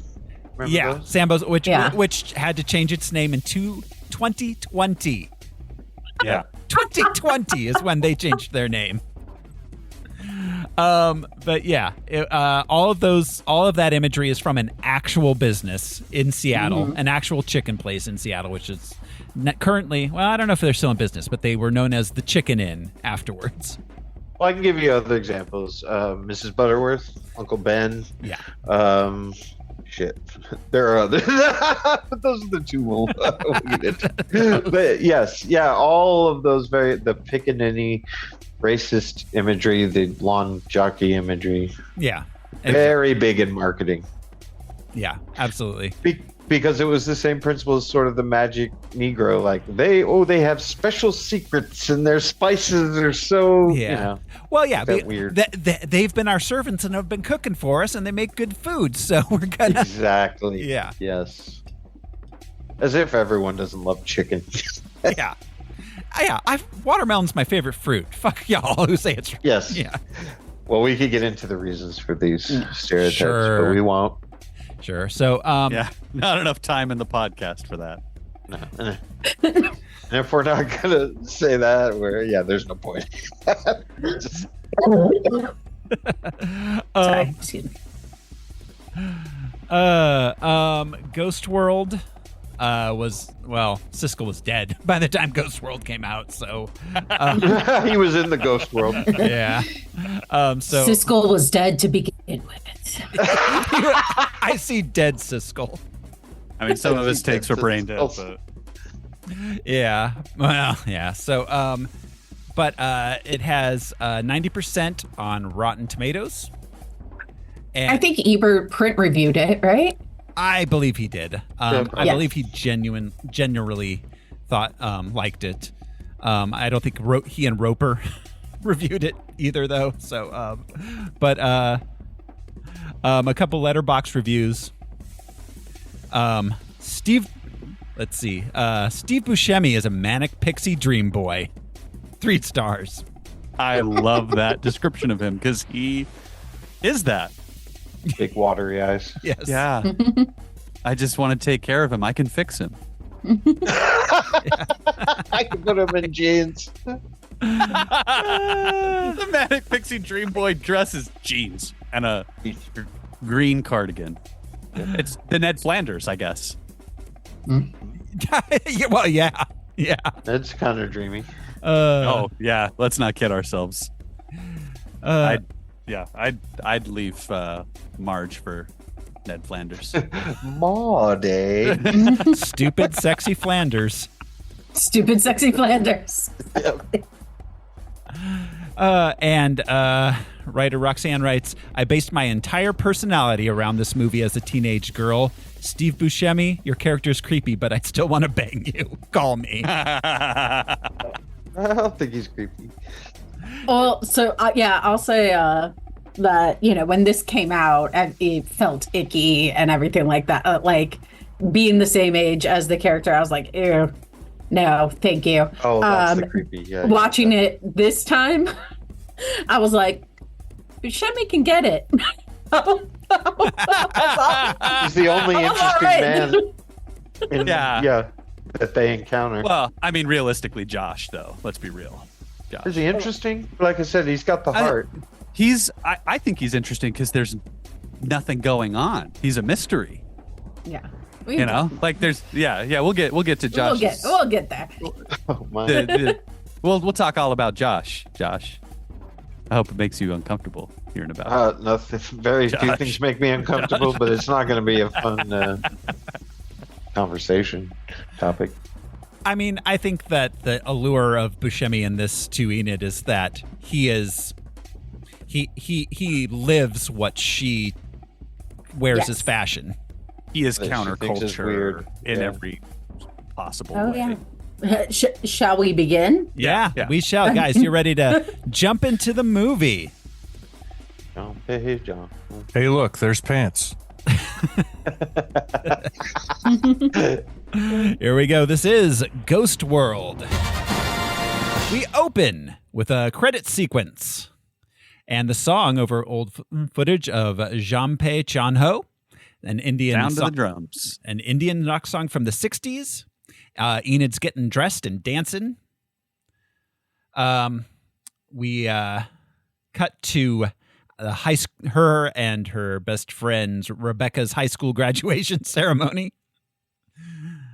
It's just the speech of the student who was in a car accident. It's just so it was so realistic. The whole ceremony. Yeah, and then zooming in on the wedgie of the girl who's rapping, it's just it's a great illustration of Enid's view of all of this. Yeah, so much. And but it's also so on the nose for high school graduation. Because even if it's not the girl who got in an accident or something, just how terrible a high schooler's speech is, no matter how much time they spent on it. Yeah. And a sense of humor. Yeah. I heard so many kids' speeches that sound like that. Yeah. I think when I was that age. They get worse the more time the kid puts into them. Let's be honest. Maybe they're longer. They're longer that way. Yeah, absolutely. Well, it's because you're 17. You can't write a good speech. Yeah, exactly. You don't have that. And if you're not focused on leaving, you have the wrong idea. Like I wish your goal should be to get out of there. I wish every speech was simply San Dimas High School football rules. Yes.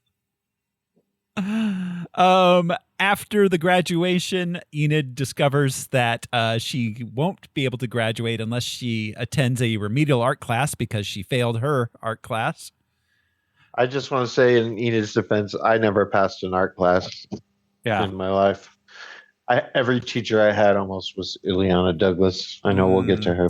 Same. It was terrible, every one I had. Yeah. I do love, though, the bureaucratic nightmare of having to pass an art class to graduate from high school to become an adult. Gym is what would catch people. Yeah, that's as far as I remember. I had friends who similarly or not returning a library book, that they didn't own. Like just the things that kept kids from graduating from high school are so insane. Like, just get them out there. The job force needs them. We need meat for back when there was a permanent record. Yeah. I almost got held back because I was caught smoking a cigarette on the second to last day of school.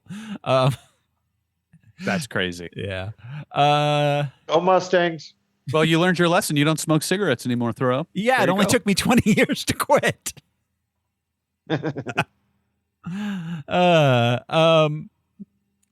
Yeah, so at the after party, after the party, it's the after party. Enid and Rebecca are there making fun of everybody. So smug. Yeah.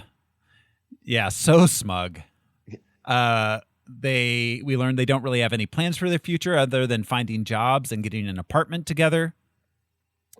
They're cynical social outcasts. We immediately see that Rebecca is more popular with the boys than Enid is. Yeah, so that dude who's going to go into business administration and communications, that character's a millionaire now. Remember, we were still like fighting that businessman cliche. Like, oh, you're a businessman. So lame.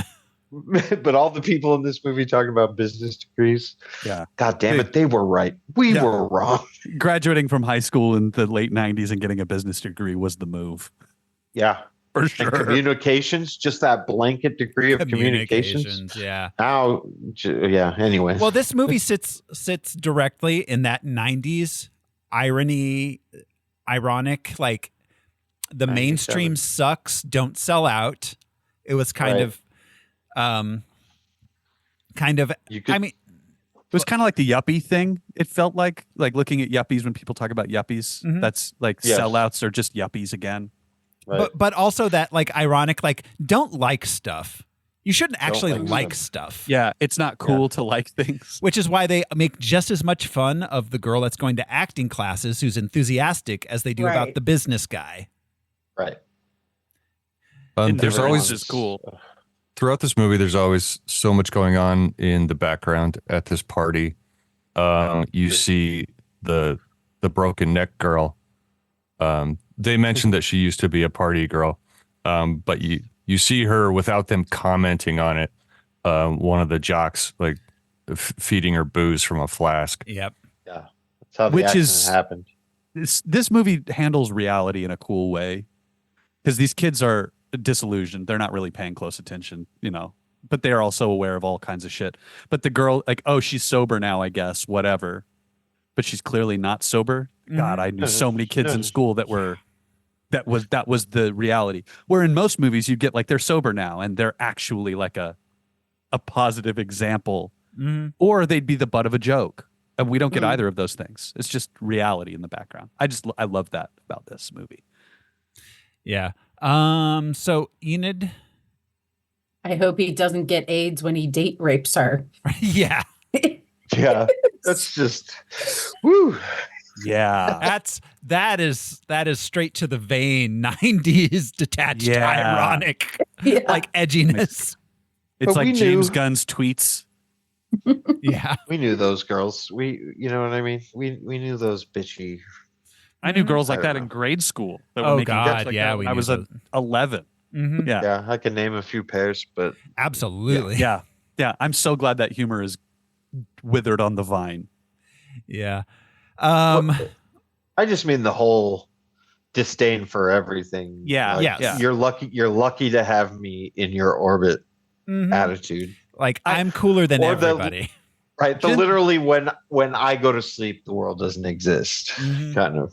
Gen Z seems to be indifferent in a slightly different way. Yeah. Yeah. Yeah. Well, so it's the outcast thing of none of you would let me sit at the table, so I am making my own table and I'm going to make fun of how shitty all of your tables are. Which is funny because that's age old. Yeah, which is funny because I feel like the teenage girls in general, when they experience that, react how Enid and Rebecca do. Like, well, fuck you, I'm too cool for the mainstream. Whereas most guys reacted like, fuck you, I'm going to go home and watch Star Wars alone. I think at the particular time you could still cultivate an air of mystery. Now you can't. Even if you're a kid that stands up and says, I'm a this, that, or the other, look at the way I dress and act. Everybody knows what you looked like a year ago because of your Instagram pictures or what, you know what I mean? Yeah. Back then it was like, I'm going to go to school and then this is who I'm going to present. Nobody comes to school after the summer with a new image anymore. Right. Anymore. Because they're like, I watched your whole life. You're fucking faking I'm a it. goth now. No, you're not. Nah, I saw you. Or you Childhood are, friends- and that's fine, but don't pretend you always were. Childhood friends aren't necessarily friends through high school in the same way that they were before, because now you can share your interests with people online. Yeah. You know, you're like, And they I missed love 2 years of school. Well, yeah, these specific kids too. Yeah, they're fucked as far as friendships go. But like just the aspect of these two kids being friends until they graduate from high school, and that forces them apart versus just interests growing apart and you fall into your interest group in high school. So we all lived together right out of high school. And at that time, that was a big, like, you just couldn't wait to get out of high school so you could get your own place. Yeah. It wasn't like, fuck my family or this or that. It was just like, I can't wait to get my own place, and I can't wait to get roommates. Yeah. That's the thing. I notice a lot of young people have their own places now. Back then, it was just like, it was a necessity, but it was fun and what you wanted. And it was more of a milestone than I think it is now. Again, with talking about cars earlier. Well, it was less strenuous on the budget too. Well, that's a whole other thing. But okay, go ahead. I'm sorry. But I was gonna say easy for three people to live together when rent is a third of what it is today. You know what I mean? It was a lot easier when I graduated from high school. Having a roommate was super easy, and now I'm like, oh god, you need 3 roommates to survive. I think it's funny that they can just get a place together, working at a coffee shop and a movie theater. Someone working at a coffee shop and a movie theater now can't necessarily afford an apartment. Yeah, no, I wasn't comparing it directly, or the price of things. Yeah, the financial was me throwing a stick in there. Sorry. No, not at all, because it's that, though that's an added point to it, is that you could also have those ambitions because you could live as an artist in the 90s. You could get away with just being in a band. You could sell a box of CDs. And right. So you could afford to be that aloof. Yes. I guess that's what I mean. Yeah. You can't afford to not sell out now. Like, yeah, no, exactly. Shit's not cute anymore. There is that theme though to this, is because so Enid was allowed to reject everything and not sell out because she was in like the cradle of high school and her father's home and everything like that. And progressively each thing that she goes towards, she has to learn that she has to sell out in some way. Like whatever path she takes is going to be a sellout, whether to her it's going to college or it's getting a job. All of those things mean compromising this identity that she's built up. Right. I love her question. Do I have to go to classes? Right. That's selling out. Yeah. And it's like a free ride. It's not even like she's being offered a free ride to art school. Yeah, that's as good as it gets in her situation. No, whereas she's angry at the world that she can't simply get by just being who she is. Like, I'm just cool. But then she kind of ends up getting by.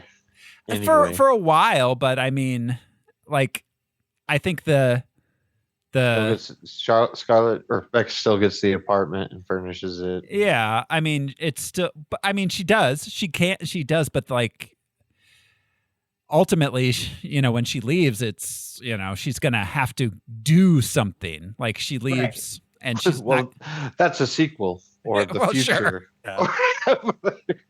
She doesn't come around at all. She still gets carried by somebody.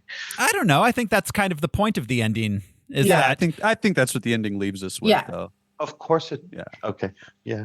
Well, yeah, I didn't mean in perpetuity. I just meant in the portion of this reality we're privy to. Well, I think she does come around. I think that's the point of the last scene with the bus. Right. I agree. I mean, I think we can talk about it when we get to the Yeah, we should talk about when we get to it. Yeah. But I think I agree with Josh what you're getting at, though. I think I see what you're getting at. Yes, these things inspired her to move forward. Yeah. Yes. So we cut to Enid having breakfast with her dad, who urges her to go to college, tells her he's reconnected with his old girlfriend Maxine that Enid does not like. Who she said she would kiss herself if she starts dating her dad again. Yeah. You've watched too much TikTok. I don't want to get demonetized. I can't say it. Enid and unalive herself. Unalive herself. Soft language bullshit. I know, it's so funny. Sorry. Make us feel better. I like the demonetize approach, though. That just makes me laugh because it's very practical. Like, I don't want to lose. I understand that I get. It's not censorship. Saying unalive is weird. You know the adding of ussy to things that Gen Z does online? Yeah. Yeah. I saw someone recently shared a screenshot of someone saying girl ussy, and it's like, no, there's already a word for that one, guys. All right. So Enid and Rebecca meet up at their local cafe. Rebecca starts asking Enid about looking for an apartment. Anti-Semitic douchebag shows up who sells bootleg videos to Enid. The casual she didn't pay for. Yeah, also, she did. Which I love that she didn't pay for it because fuck that guy. Yeah. But I mean, she does eventually give him the money begrudgingly, but also like just how casually anti-Semitic he was. Did you catch the name of the shop he works at? Oh, what was it? Like it's a comic book / zine. Al, were you about to say it? Yeah, it was xenophobia. Zine, Z-I-N-E. Xenophobia. Books and magazines. Okay. I just want to point out that trading mixtapes and VHS tapes was so fun back then. Yeah. Like that was a thing. You'd find just a bunch of random clips. Yeah, just discovering stuff. That's where South Park came from. Mm-hmm. Like Trey and Matt did this short film that was never released anywhere, and a bunch of people traded it and made copies of a tape. That's what. Yeah. Made that. Yeah, back late 90s, my stepsister was living in LA, and like trying to break into the industry, and she saw Blair Witch as passed around on videotapes a good 6 months before its release, and she was like, "No, they told me it was real." Yeah. Which that's why she was like, "It's the most terrifying thing I've ever seen." Wow. I wonder how much of that had to do with, God, not to derail us again, but how much that had to do with the campaign towards that feeling so real as people thinking that it was just found footage when they watched it before it was released in theaters. That was the whole marketing campaign. They put up a website doing a documentary about the Blair Witch. I was a little young for Blair Witch when it happened, but I remember it going on. I remember people being freaked out by it. I saw it in the theater. So much handheld, yeah. I've seen it since, and it's goofy. It's fun, but it's goofy. No, but at the time it was like, this might be real was what they were pushing. Which is now it's like, oh no, a dude's standing in the corner. But that's the day. But those are the days of being able to exchange videotapes and having you not know the provenance of the film you got. You know, where did this come from? My friend. Where did they get it from? Their friend. Should check out the documentary "Shut Up, Little Man" if you haven't yet. But about the phenomena, it's about these two drunk gay dudes that lived together, and then these two college students who lived on the other side of the wall, and they did nothing but record their neighbors, and then it became a phenomena of passing the tapes around because their arguments would just be wild. It's a great documentary. Check it out. Wow. Yeah, I'm gonna have to look for that. That's very invasive. And they weren't a couple. Or no, one was gay and the other wasn't. And they were like best friend roommates, but just he was so homophobic. And then the other one was so, interesting. So Enid and Rebecca follow a couple they think are Satanists. While following them, they stumble upon a 50s style diner that they go into and make fun of. This is such a small young person's view of the world. Following somebody and being like, oh, look, a restaurant. They clearly don't drive, you know? Yeah. Like they get rides everywhere. But them being like, huh, this is new. Like they don't get out during school. They're only getting out on vacation. They're very much still young kids. Like I had all kinds of freedom when I was in high school, but I knew kids who didn't get out until it was summertime. Yeah. And it was also that was another big trend at the time. Johnny Rockets, like that kind of, the nostalgia that the Five and didn't Diner exist for us. Like, why are you selling me the 50s anyway? Like that was such a thing. We've talked about it over and over again. Like, why are you pushing the 50s on me? Yeah. In part 3 of 97. In part 3 of Tucson geographical landmarks, there's still an empty Five and Diner near the Tucson Mall up here, which looks exactly the same as it did 30 years ago when it was hopping. With like the chrome outside and the black and white checker. Yeah. Yep. Humans got one there's too. what is it? Not Little Anthony's is still that. That's still on the east side. And they're still going thanks to the theater. I don't think Little Anthony's would exist if the Gaslight Theater wasn't probably there. Not. Yeah. That many malls. Yeah. Sad one. Yeah, it is. So they go, but there is an element like, so the kitsch of it. And like, so they are both actually obsessed with the decades prior. They both like wear vintage constantly. Rebecca wears vintage just as much as Enid does, but she wears like, she's more of a late 50s, early 60s Doris Day type aesthetic. And so like, they could create sort of like a 50s diner. They're going to visit it about how bad it is and how inauthentic it is as a 50s diner. Yeah, that's what they're upset about. That they go in and on the little jukebox, that the table they're playing It's rap. got hip hop. Yeah. Yeah, exactly. They find a personal ad in which a lonely man asks a woman he met recently to contact him. He thinks they shared a moment. So for like anyone, misconnections thing.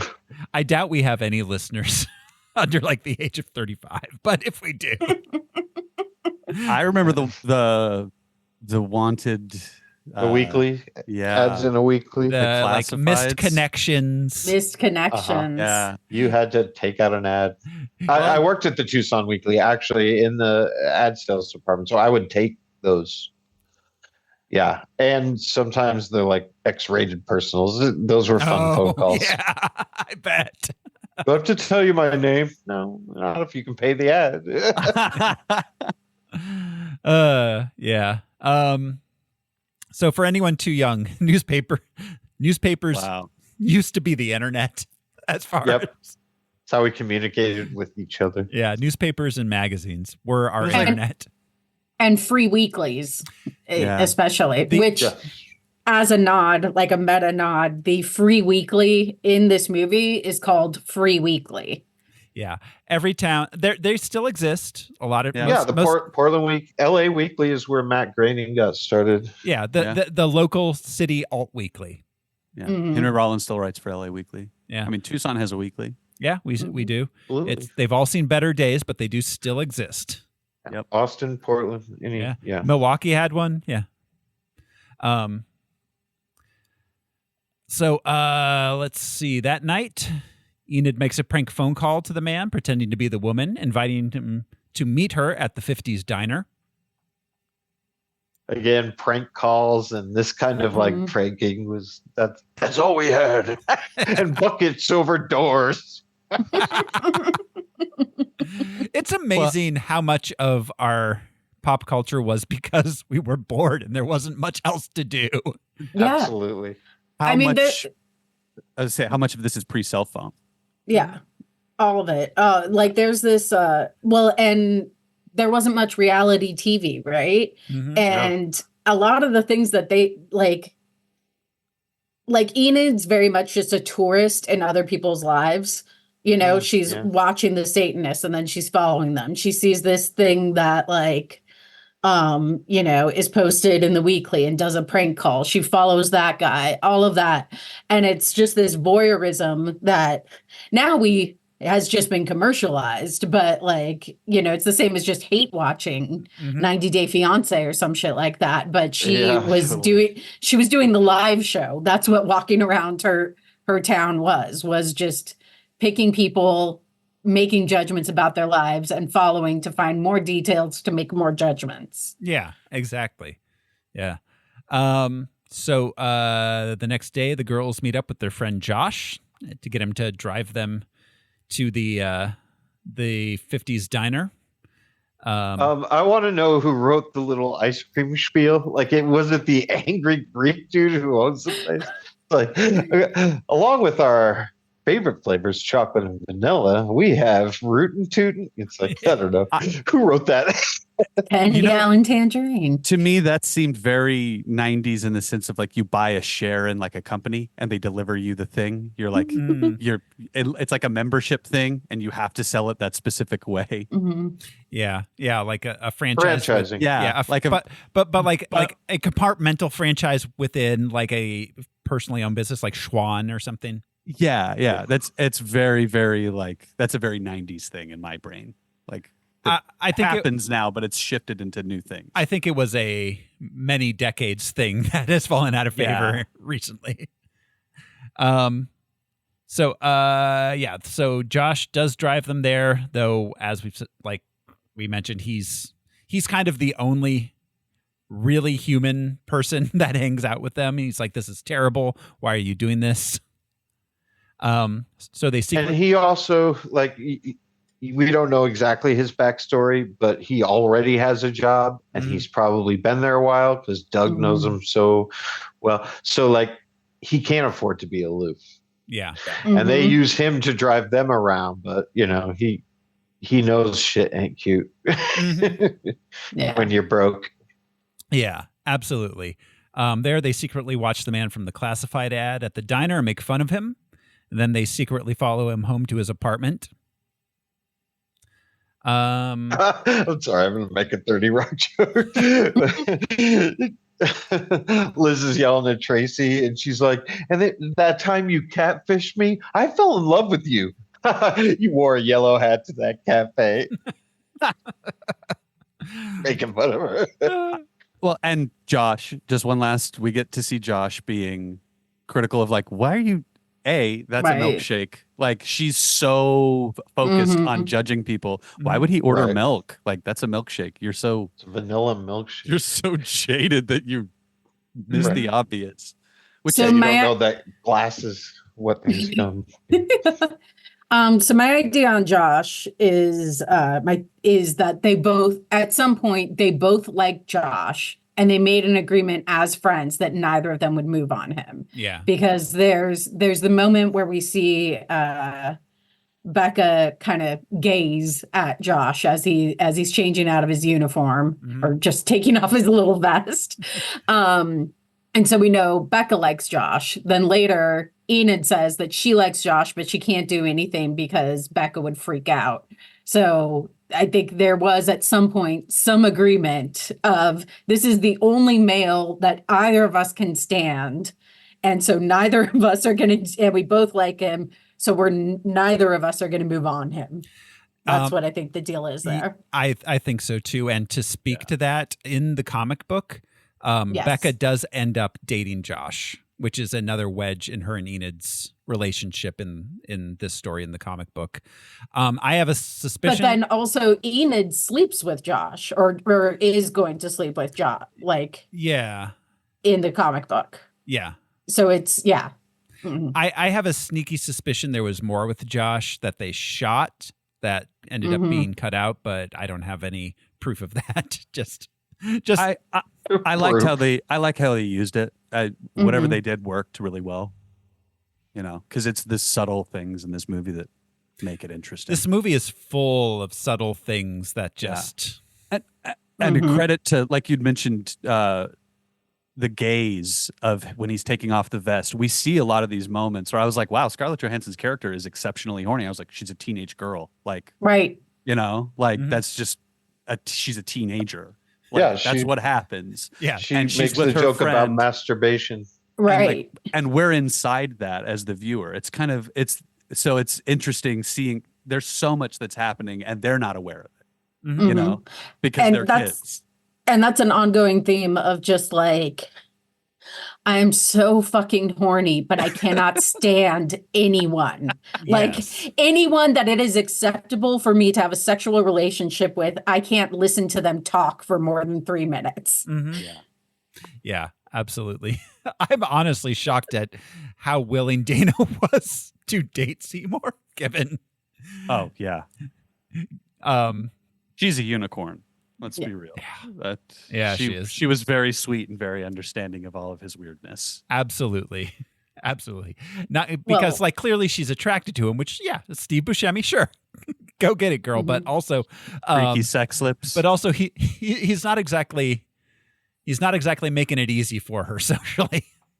No. Well, but then also Dana is of similar age to Seymour. So Dana's had the tour of what there is to offer. Fair. You have a job and you're nice. Let's give it a shot. Exactly. So the next day, Enid starts her remedial art class. We meet her teacher, Roberta, who thinks that art should be socially relevant. The girls... Mirror, father, mirror. Yeah. I wanted you children to see my art so you could see me. The whole me, or whatever she says. I've been enjoying seeing Jude discover like pretentious black and white, like impressionist filmmaking. And he's like, wow, look at this. I'm like, yeah, but also maybe see all the bad impressionist black and white art that people have been making for decades. Like sometimes it's just a tampon and a teacup, man.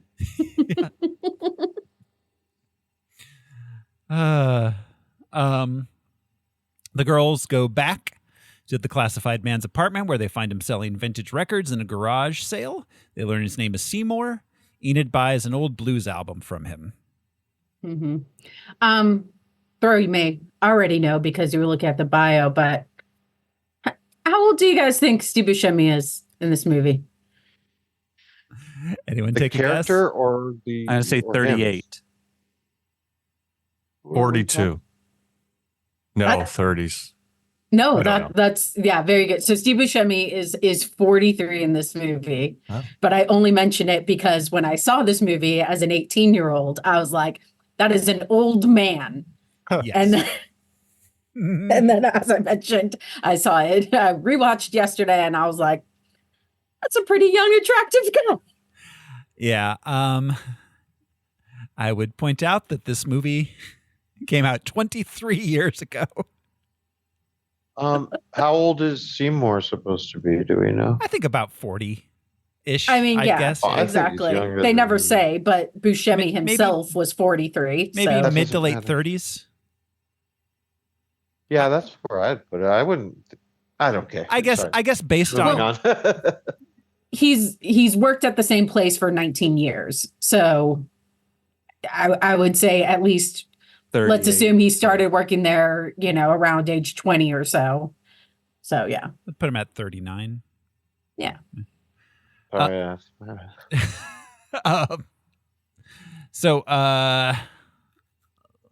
Later at the cafe, they hang out. Rebecca continues to look for apartments for them while Enid thinks about Seymour. Feeling bad for being mean to him, Rebecca tells Enid they should dress like yuppies so that when they look at apartments, they will be accepted by the rental agency. Enid immediately goes home and dyes her hair green and dresses like a punk. Mm-hmm. I love the cut, the smash cut to, what is it? The Buzzcocks? Yeah. Enid's kind of a nightmare of a friend. Yeah. She's a teenage girl. But so's Rebecca, and she's not as much of a nightmare as Enid is. She's so desperate. Oh, go ahead. We don't see Rebecca's family at all. So we don't know what her family situation is like. True, but I would take Daddy Balaban any day. That dude is chill. Yeah. Oh yeah, he's super chill, which is part of why Enid's able to act the way she acts. I mean, she's no one's going to tell me what to do. Mhm. And literally no one ever has told her what to do. So she's going through the experience of Right. you've now run out of all of your free pass days. Mhm. Like at some point you have to accept someone telling you what to do. But this is the example of how she's so rebellious that the only person in the world whose opinion she gives a shit about, she will not even listen to. Yeah. No, absolutely. And I get the feeling that her mom died when she was young, not divorced, but died. And obviously Bob Balaban has been coddling her. She's been his little angel her whole life. He never lays down any rules. So the author, Daniel Claes, he described Enid as sort of an id creature. Mm. Enid. Oh, huh. That's I'd also like to point out that Enid Coleslaw is an anagram of Daniel Claes. Oh, okay. Well, I'll be damned. That's clever. In just a quick note, in the comic, there is no character of Seymour. Daniel Claes inserted himself into the comic book under the name Daniel Claes. Mm-hmm. And there was a second character, adult man character in the film, who Seymour is kind of an amalgamation of the Dan Claus character and this other character from the comic. Mm-hmm. The other character was named Bearded Windbreaker. Of course. No, is Bob Skeets or something? Yeah. Oh, yeah. There was Bob Skeets and and also Bearded Windbreaker. Yeah, he's like an amalgam of those three, and those two, and Daniel Claus. Yeah. Daniel Claus said that when he wrote the script originally, he just transcribed the comic and realized it was terrible as a film, and then wrote a completely unrelated story with the same characters, which was also bad. And then he and Terry Zwigoff got together and combined the two scripts into what we have now. Huh.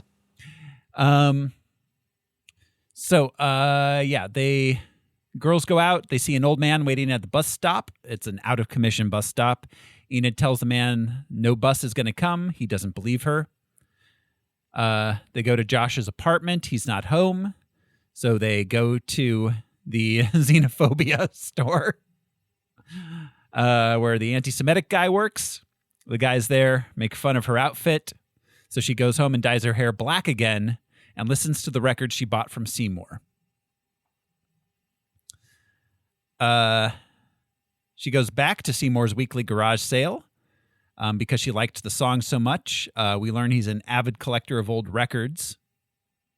He shows her one of the prizes of his collection.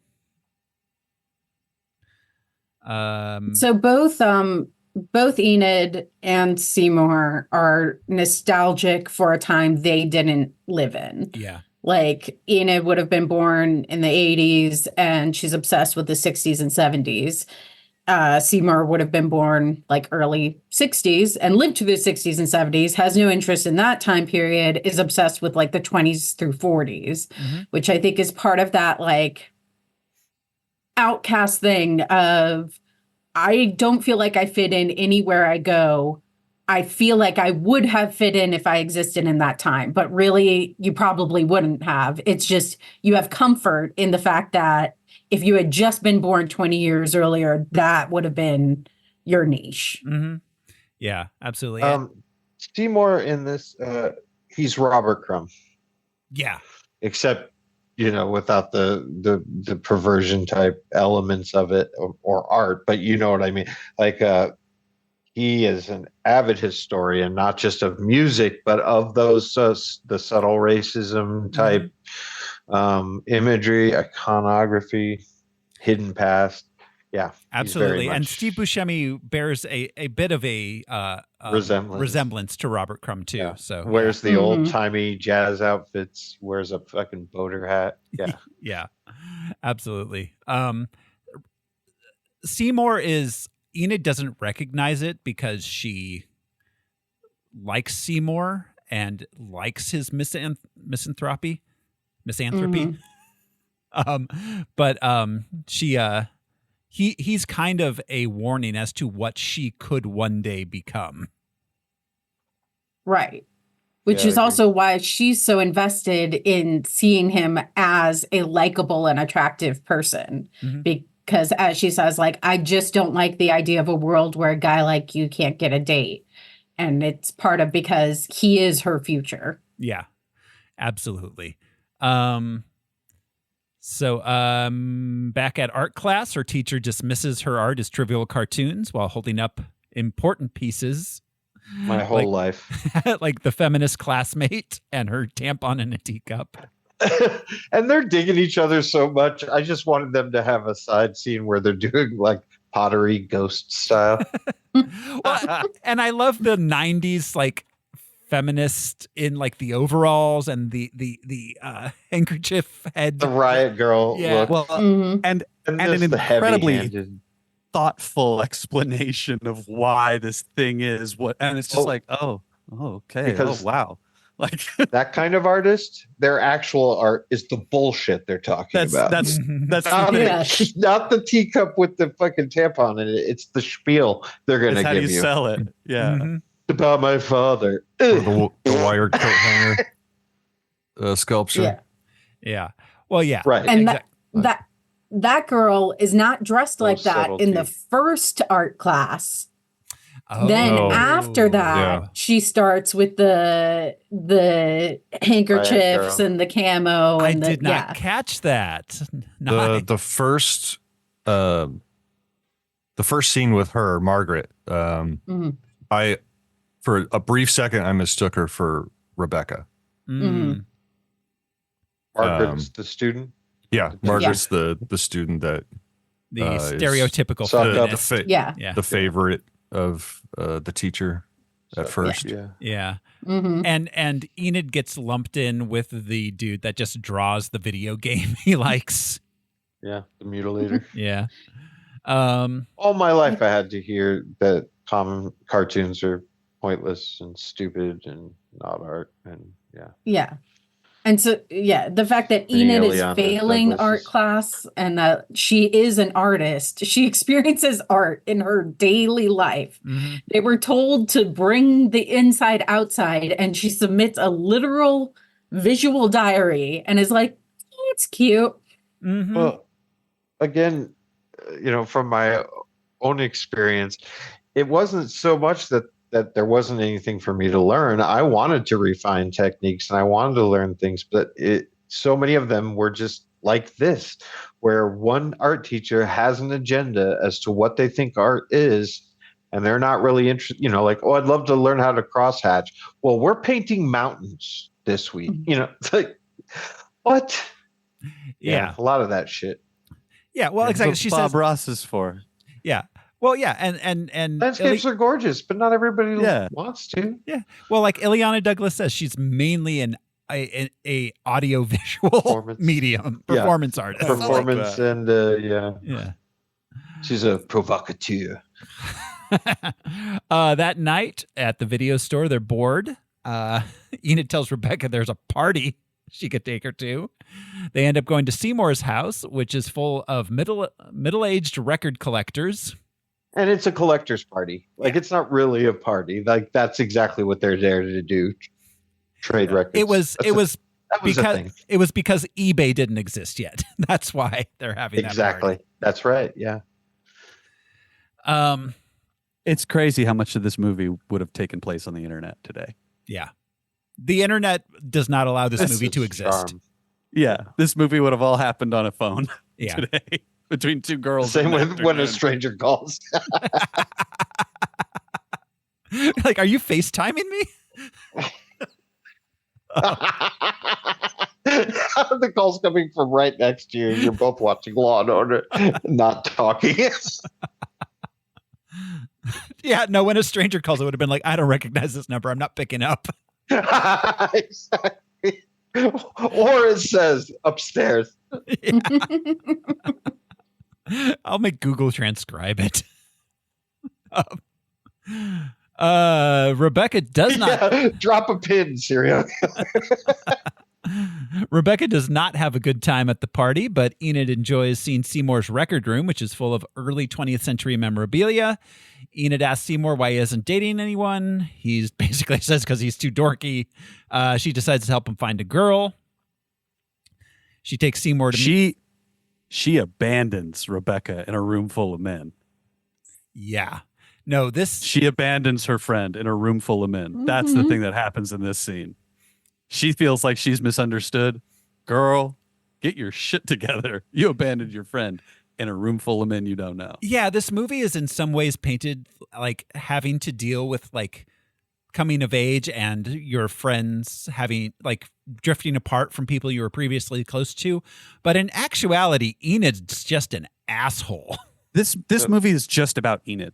On second rewatch, it's really just about her and her development and the end of the movie where she makes a choice. It's neat. But it took 2 watches for me to get it, I guess. Yeah. In that sense. Yeah. Because I kept thinking like, oh, it's about Scarlett Johansson. But no, Scarlett Johansson is the supporting lead. Yeah. Anyways, yeah. So Enid takes him to meet Josh at the convenience store. Then they go to the porno shop where she convinces Seymour to go in and buy her a leather Catwoman mask. Later, she shows it to Rebecca at her new job at the coffee shop. Rebecca is jealous that she went to the shop without her.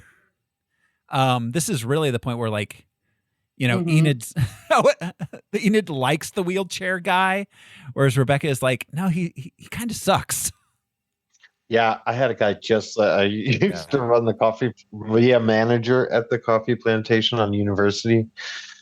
Oh my God, we had a guy just like that, and he got permission from the manager to be able to pull his own espresso from the espresso machine. Oh my God. I could not believe they did that. I was like, you're just opening a can of worms. And he would just bump out of the way. I do love that wheelchair guy is typing the words into Word. Into a Word Microsoft Word document. On an and old it's not even MacBook. any of those words. It's an old school Mac laptop. Yeah. Yeah. But he just has a document open. It's not even a search engine. Or anything. Yeah. No, search engines Not didn't even exist Yahoo. in 2000. Yeah, It's exactly. hilarious. Yahoo. And he's typing something that's unrelated to the question. That's up there. That's up there with age. Yeah, that's up there with Kelly Rowland being upset that Nellie didn't text her back when she's typing her text into Microsoft Excel. I remember that music video. Yeah.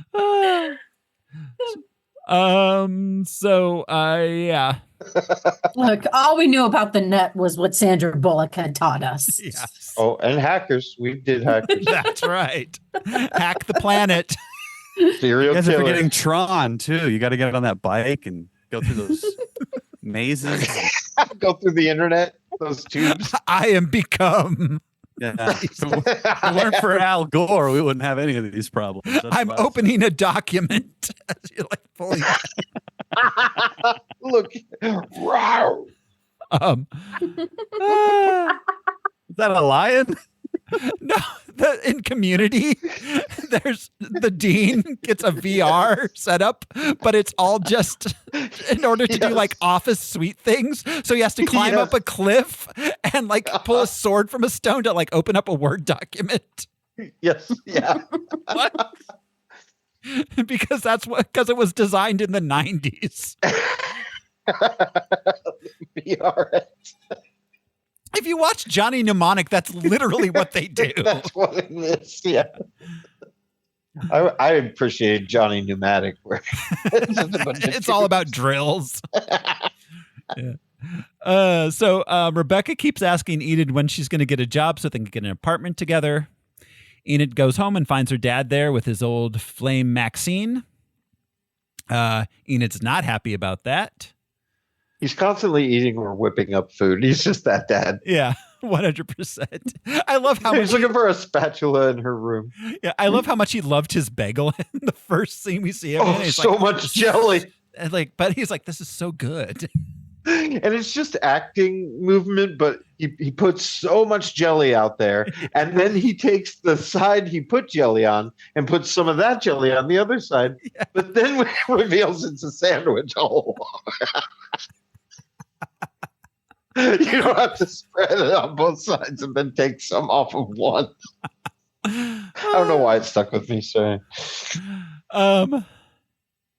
We get another scene at art class. She continues to not be taken seriously. Later at the cafe. This is a very alt, cool hipster cafe. This is different from the one they're usually in, which is kind of like a dive diner. This is like the cafe where there's like couches and stuff, cool vinyl chairs. Yeah, this is like coffee and breakfast burritos. Yeah. This is one of those places that existed in every college town where you would get your alt weekly and sit and read it while drinking a cup of coffee and smoking a clove. Yep. The guy hands out flyers to come see his band that weekend. Alien Autopsy. Aliens also big. Alien Autopsy's big in the 90s. This is where they have the discussion of being horny but not liking people, but then also that Rebecca, from being a more mainstream attractive person, often gets male attention. So whenever Rebecca decides I'll throw this one a bone, she can get laid, whereas Enid can't stand anyone, but also very few people are interested in her. Right. So she's even more sexually frustrated. Right. And it's of her own making, because it's more because of how of the walls she puts up stylistically and socially between herself and everyone else. Because she's Thora Birch. She's not unattractive. But then there was also, from a male point of view, there was a dynamic of I'm kind of more attracted to the weirdo punk chick, but the other one's more approachable. So I'm going to go talk to her friend, and we'll just kind of see where it goes. Maybe this was just me. I don't know. No, I was sometimes the punk rock chick was intimidating. No, I was 100% more attracted to Enid on a surface level, but then she starts talking. Yes, on the surface level. That's what I mean is approachable. You don't know them. Yeah. But just the normal looking one I could probably small talk with. The other one, I'm going to say something wrong as soon as Yeah, she's going to get real mad and be snarky at me. I'm not going to. Immediately. Yeah. So there was that. So too. Then as the angry alt chick who had the pretty friend, I will say we were already coming up with our insult because we assumed you liked us less than the pretty friend. So No. Yeah, we didn't like you less. We just knew you were coming up with an insult already. Yeah, we liked you all. I don't know. Yeah, you were all girls. I don't know where the miscommunication happened, but I got really lucky at age 12 and got shown A Beautiful Mind. And you learned math real good, where he's doing the math and explaining the situation to all the guys at the bar, and I'm like, that's so dumb, but also, hey, he's got a great point. Don't be an asshole to people. Maybe just be nice to everybody. Yeah, you mean the formula of hit on the slightly less attractive best friend first, and you're more likely to get laid. Yeah. No one goes for the blonde. Everybody wins. Yeah, it's very dumb. I don't know where girls thought that guys had any sort of agenda whatsoever other than talk to girl, get girl to girls, just talk to girl. Yeah, I'm so sweaty. I need to say something right now. That's what I assumed Josh was doing the entire movie. Not you, Josh. Our Josh. I was also sweating the entire movie. Yeah. I'm so sweaty and 17 years old. Please, God, like me. Yeah, right. It's like, I don't know why they both like me, but neither of them wants to kiss me. What is happening? But neither of them makes a move. And I'm not going to. Yes. And for the record, I'm talking. I mean, it was the same in high school as far as we were concerned. Like any girl would be impressive, but I'm talking post high school. You know, like these people, Josh and Enid. You know, where you suddenly were in an adult dating scene, so it didn't matter if you went outside your clique because you know what I mean. Yeah. So it was different. In high school, you were afraid to talk to the weird girl because everyone would make fun of you. Yeah. It wasn't about intimidation. It was about weird peer pressure. Anyway, yeah. So that's me. That night, Enid and Seymour go to a bar to see one of Seymour's old blues heroes play. There, Enid tries open it up for Blues Hammer. Blues Hammer, Which so sounds like sad. a big white penis. That was the Blues Hammer was so on the nose. So on the nose. There were so many. Local and stage. There was a kid, Johnny Lang, that was real popular. Just a skinny sort of Edgar Winter knockoff. But that blues, that Delta blues. That Jack Frost band sound. Yes. Yes, exactly. the Jack Frost band.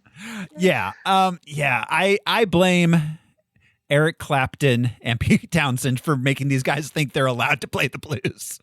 Yes. Yeah. Eric Clapton. Yes. Crimes Against Humanity. I would like to see him in the hay. Yeah, fuck that guy. The opening act boring. guy, I don't have his name. I forgot to write it down. But after Seymour corrects the girl in the bar about it not being authentic blues, it's more in the ragtime idiom. I skipped back and listened to it again, and it was it was exactly that. It's like I never really, because he mentions you think of ragtime, Scott Joplin piano stuff, but totally that guy was playing ragtime on the guitar. It was cool. The Django Reinhardt style. Yeah, absolutely. And that was Go ahead. No, I was just gonna say, and that that guy was probably like 80, so he was probably a young artist in the 30s and 40s. Probably saw people picking cotton and plowing, and then Blues Hammer. And Seymour in the bar brings his. scene. Sorry. Oh, go ahead. Go ahead, Andrea. In the bar scene is where Enid has the turn where she starts being attracted to Seymour because she's basically looking around the bar doing like a mental fuck, marry, kill, and her assessment of each dude in the bar is kill. Until she gets to Seymour, and I think that she would probably go with Mary first in his regard, but like that's kind of how she starts being attracted, is just comparing him as a litmus test to everyone else. Yeah, that makes sense.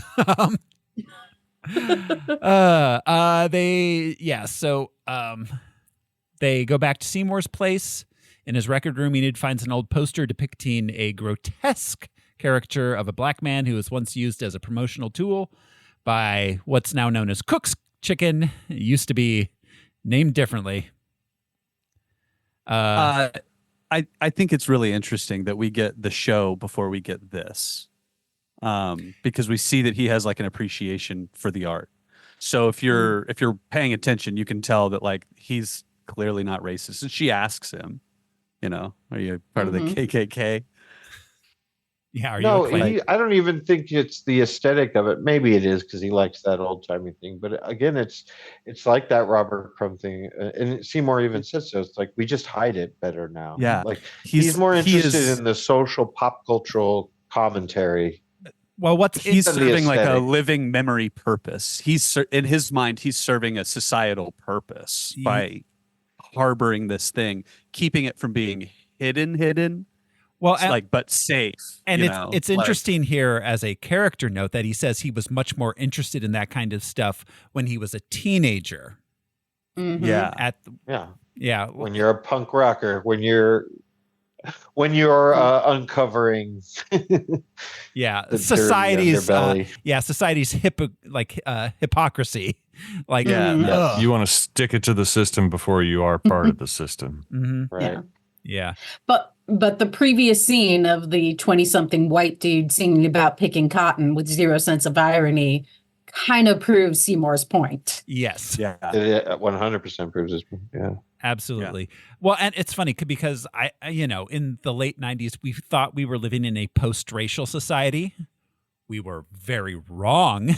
Yeah. Right. That's adorable. what's kind of cool about this movie also is that it's in this moment in history when everybody's like, no, everybody's equal. But it's clear that like we just have kind of brushed everything, all that history under the rug. Mm-hmm. And like, how can things be equal if we're just ignoring the history? A quote from Seymour, he says, people still hate each other. They just know how to hide it better. Yeah. Mm-hmm. Yeah. It's very ahead of its time, it seems. Yeah. So she convinces Seymour to let her borrow the poster. Then in art class, she presents it as a found piece with a social comment about racism. Roberta is very impressed. This shit is wild. I'm very aroused. This is Seymour giving this to her is wild. A, her taking this to school. B, wild. C, the teacher going, oh, okay, found art. I can Sure. see Roberta. Roberta makes sense. Seymour made a terrible decision in allowing her to remove that from his place of Yeah. residence. Well, honestly, I think the art teacher too, because you can't display other people's art and call it found art. That's true. The tampon on the teacup is a thing, but yeah. Yeah, this is a different thing from that. Like, it's interesting to shine a light on it, and that's subversive. Well, by a lot of using people it as would art. argue because some people believe that art is just context. Yeah, yeah, and contextualizing it, I can see it then not being like plagiarism, I guess, or whatever. But like, I don't mean it's interesting. contextualizing it. I mean, like, I presented it in this new context. Like, there's nothing right. to unbury or, like I said, contextualize. It's just, I put it in this arena now. So it means something different. Mickey Mouse. Tampon on teacup, but just think of it. I mean, the ultimate example being Andy Warhol's Campbell's soup. Campbell's soup, absolutely, yes, exactly. It's a new context. I feel like an old man yelling at clouds, but then I remember like you're being an old man yelling at clouds. It's art, technically, in the way that the art teacher is accepting. It's just crazy to me that this is the sequence of events that happened after this. I forgot about this part of the movie and was just shocked. Like, what? We're doing what now? Yeah. I mean, I would argue that the only context she's Andy Warhol at least put paint to canvas, technically. Yeah. Enid literally just provided a previously created thing. And she also doesn't give a shit Warhol about didn't any of it. She paint doesn't those care about the cans, point right? she's making. Yeah. She just rationalized, I bet that she would eat this up. I bet this fucking art teacher, she didn't like my painting of Don Knotts, but she would eat this shit up. Yeah. That painting of Don Knotts, though, was great. I would put that painting of Don Knotts on my wall any day. For sure. Also, shock value. Yeah. She likes to freak people out. Mm-hmm. Yeah, exactly. Also, painting of Don Knotts shows that Enid, that Seymour's kind of Enid's type, actually. Actually, yes, it does, doesn't it? And Enid does seem to be trying to get kicked out of everything she does. She is trying to get bucked from whatever thing. She lashes out at her dislike for culture, the current culture, in a self-destructive manner. Mm-hmm. So Enid gets a job at a movie theater. She's typically sarcastic and abrasive to the customers and gets fired on her first day. What kind of idiot gets fired on their first day?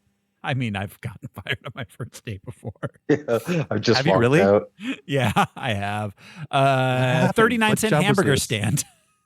Oh my God. If they're selling hamburgers for 39 cents, they can't pay. Oh man, that was around this time in real life that you just scrounge a bunch of change. Mm-hmm. I remember Dave would just come home with like 30 of them.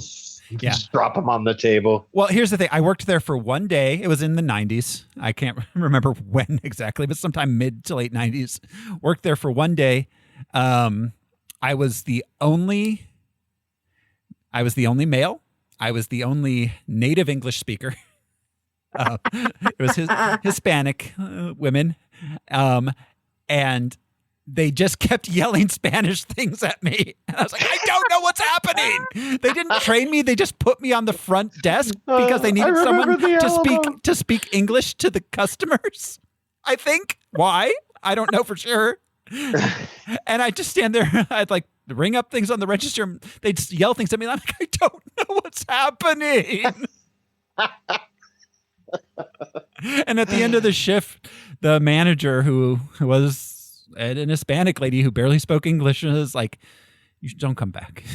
I was like, "Okay, that's fine, thank you." Yeah, have a tude wiener, dude.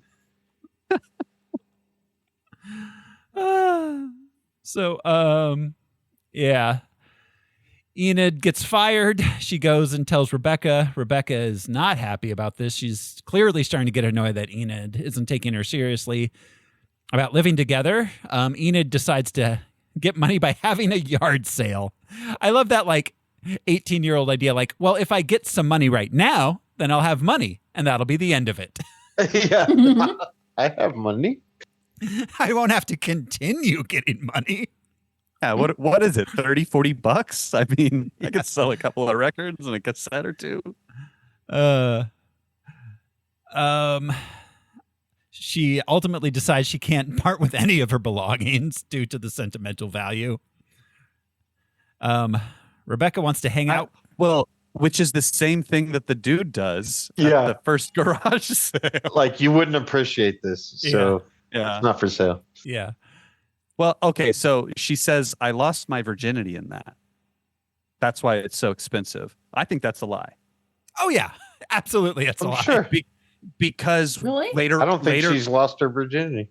Because later in the movie, when she looks at her jersey that she wore when she was with Seymour, she gives it a very long, intent, like, filled look. I think that's just me reading into that, but I think that's what they were telegraphing, is that she's flubbing here. Because she's that's what I think is happening. She's had sex. She doesn't care. Her and Rebecca. That's fair. When they say what do Satanists do? They sacrifice virgins. Well, I guess that keeps us safe. Yeah. But I don't believe her. That's Yeah, just my. You think she's lying about being a They virgin? seem like virgins to I me. think so. I don't think Rebecca They're is. very like. I don't know. She might be though. And that's not. I don't want to read too much into that. It's just they both seem very like bluster filled. Well, because they talk about one of Rebecca's exes, but it doesn't seem like Enid's ever had a boyfriend. Right, but she. Okay, so going to the comic. In the comic, they both tell kind of their losing virginity stories, and Enid's losing virginity story kind of lines up very much with what this character is like, which is basically she picked a guy and got it over with. Yeah. And it wasn't special. It wasn't fun. It wasn't even enjoyable, but she picked a guy and got it over with so that then the next time she picked a guy, it wouldn't be this big deal. Makes sense. And that's fair because in a movie, generally they would say something about it. They would be like, this is my first, like they would put a hat on it, which is gross, but that's fair. I do believe. And in the comic, she even mentions like the particular dress she wore. Oh, okay. So they are leaning into that. Okay, that makes sense. I just the way she looked at it on my second watch, I was like, "What is happening? Is this?" I do. I was like, because I was like, "That's worse." I do definitely believe that there's a connection between that and how she looks at the jersey after she has sex with Seymour. I think the sex with Seymour may have been the first time that it was. I don't want to say special, but the first time that she was doing meaningful. Yeah. Yeah. I think she's like kind of like a what is it, demisexual kind of thing of like only really being able to enjoy sex if you have an intellectual attraction to the person. Yeah. And that may have been her first experience with that. Which is also why she can't get off on masturbation because she hates herself. So she's not intellectually attracted to herself. Oh, I don't see those things as mutually exclusive. One is the natural next step. Has to hate yourself.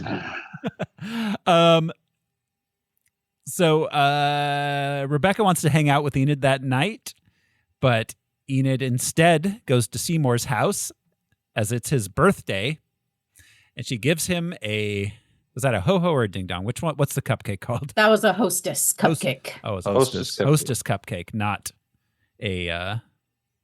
Well, ding-dongs are hostess, yeah, but that's just a cupcake. Okay. They call it. Well, they should have given it a better name.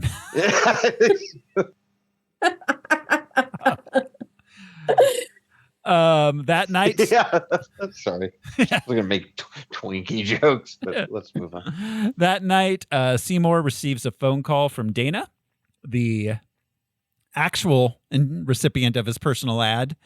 Enid encourages him to pursue a relationship with her.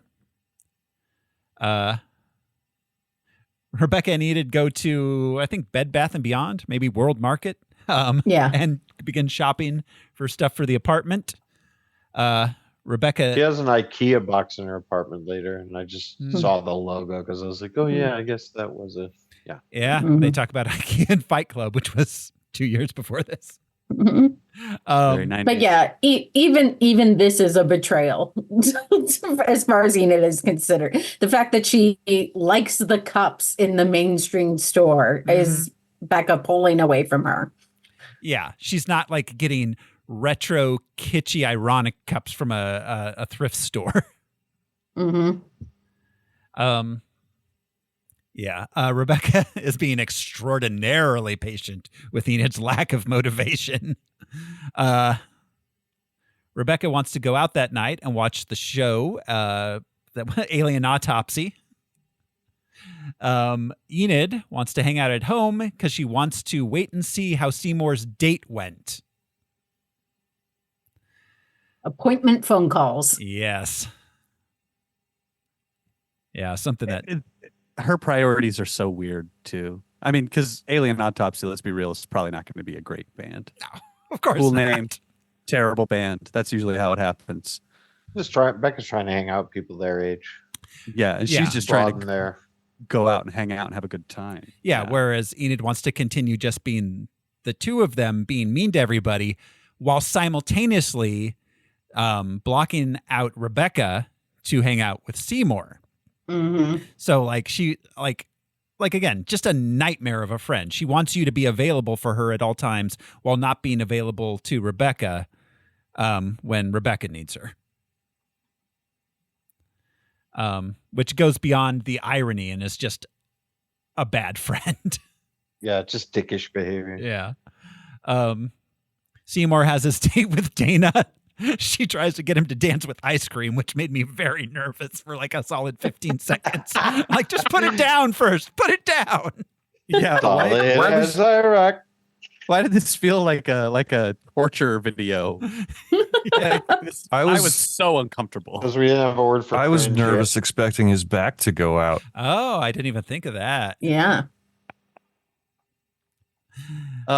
Yeah. I was just waiting for him to be the worst dancer ever. I mean, Seymour's got to make the decision of does he wear the back brace on the date or not. Oh, that's wearing the back brace increases the likelihood that the date will go well, but if it goes too well, you don't want to be seen in the back brace. It's a fine line to walk. Guys, Al is right there. To be clear, Seymour had a lumbar support. Yes. Yeah. I meant back. Al has a prescription back brace. Yeah. Yeah, none of this tourist bullshit. Sorry. Yes. My back brace covers the full sacral, lumbar, and thoracic areas. Oh, woo, woo, woo. So, Enid calls him and learns that the date's going well. She's obviously upset about that. And since Seymour can't hang out, she calls Rebecca. and asks her to go out with her, wants to see if she wants to do something. Rebecca says she's going out with work friends, which is an obvious lie because she's in her pajamas watching TV. Mm-hmm. This is the first time Rebecca's kind of like, no, fuck you, Enid. Yeah. Well, because she wanted a wingman, and Enid wants to be Seymour's wingman. Yeah. Instead of her best friend. Mm-hmm. It's like she didn't really want to see Alien Autopsy, but they were going to go talk to guys. Yeah, they were going to be Just around. like talking to girls. You need, well, and having someone who helps. And that's the thing. They were going to be around other cool young hipster people. Like maybe they wouldn't have been the exact flavor that Enid enjoys, but they still would have been better than like your like jock and prep high school. Yeah, sure, but that's why even man. Becca didn't go. It's because at the very least, yeah, I can't sit and make fun of people by myself. Yeah, at the very least. But no, Enid completely blew off Rebecca and expected Rebecca just to be ready for her when she wanted her to be. So Enid goes and finds Seymour having lunch. I do not enjoy the way that Seymour eats chicken.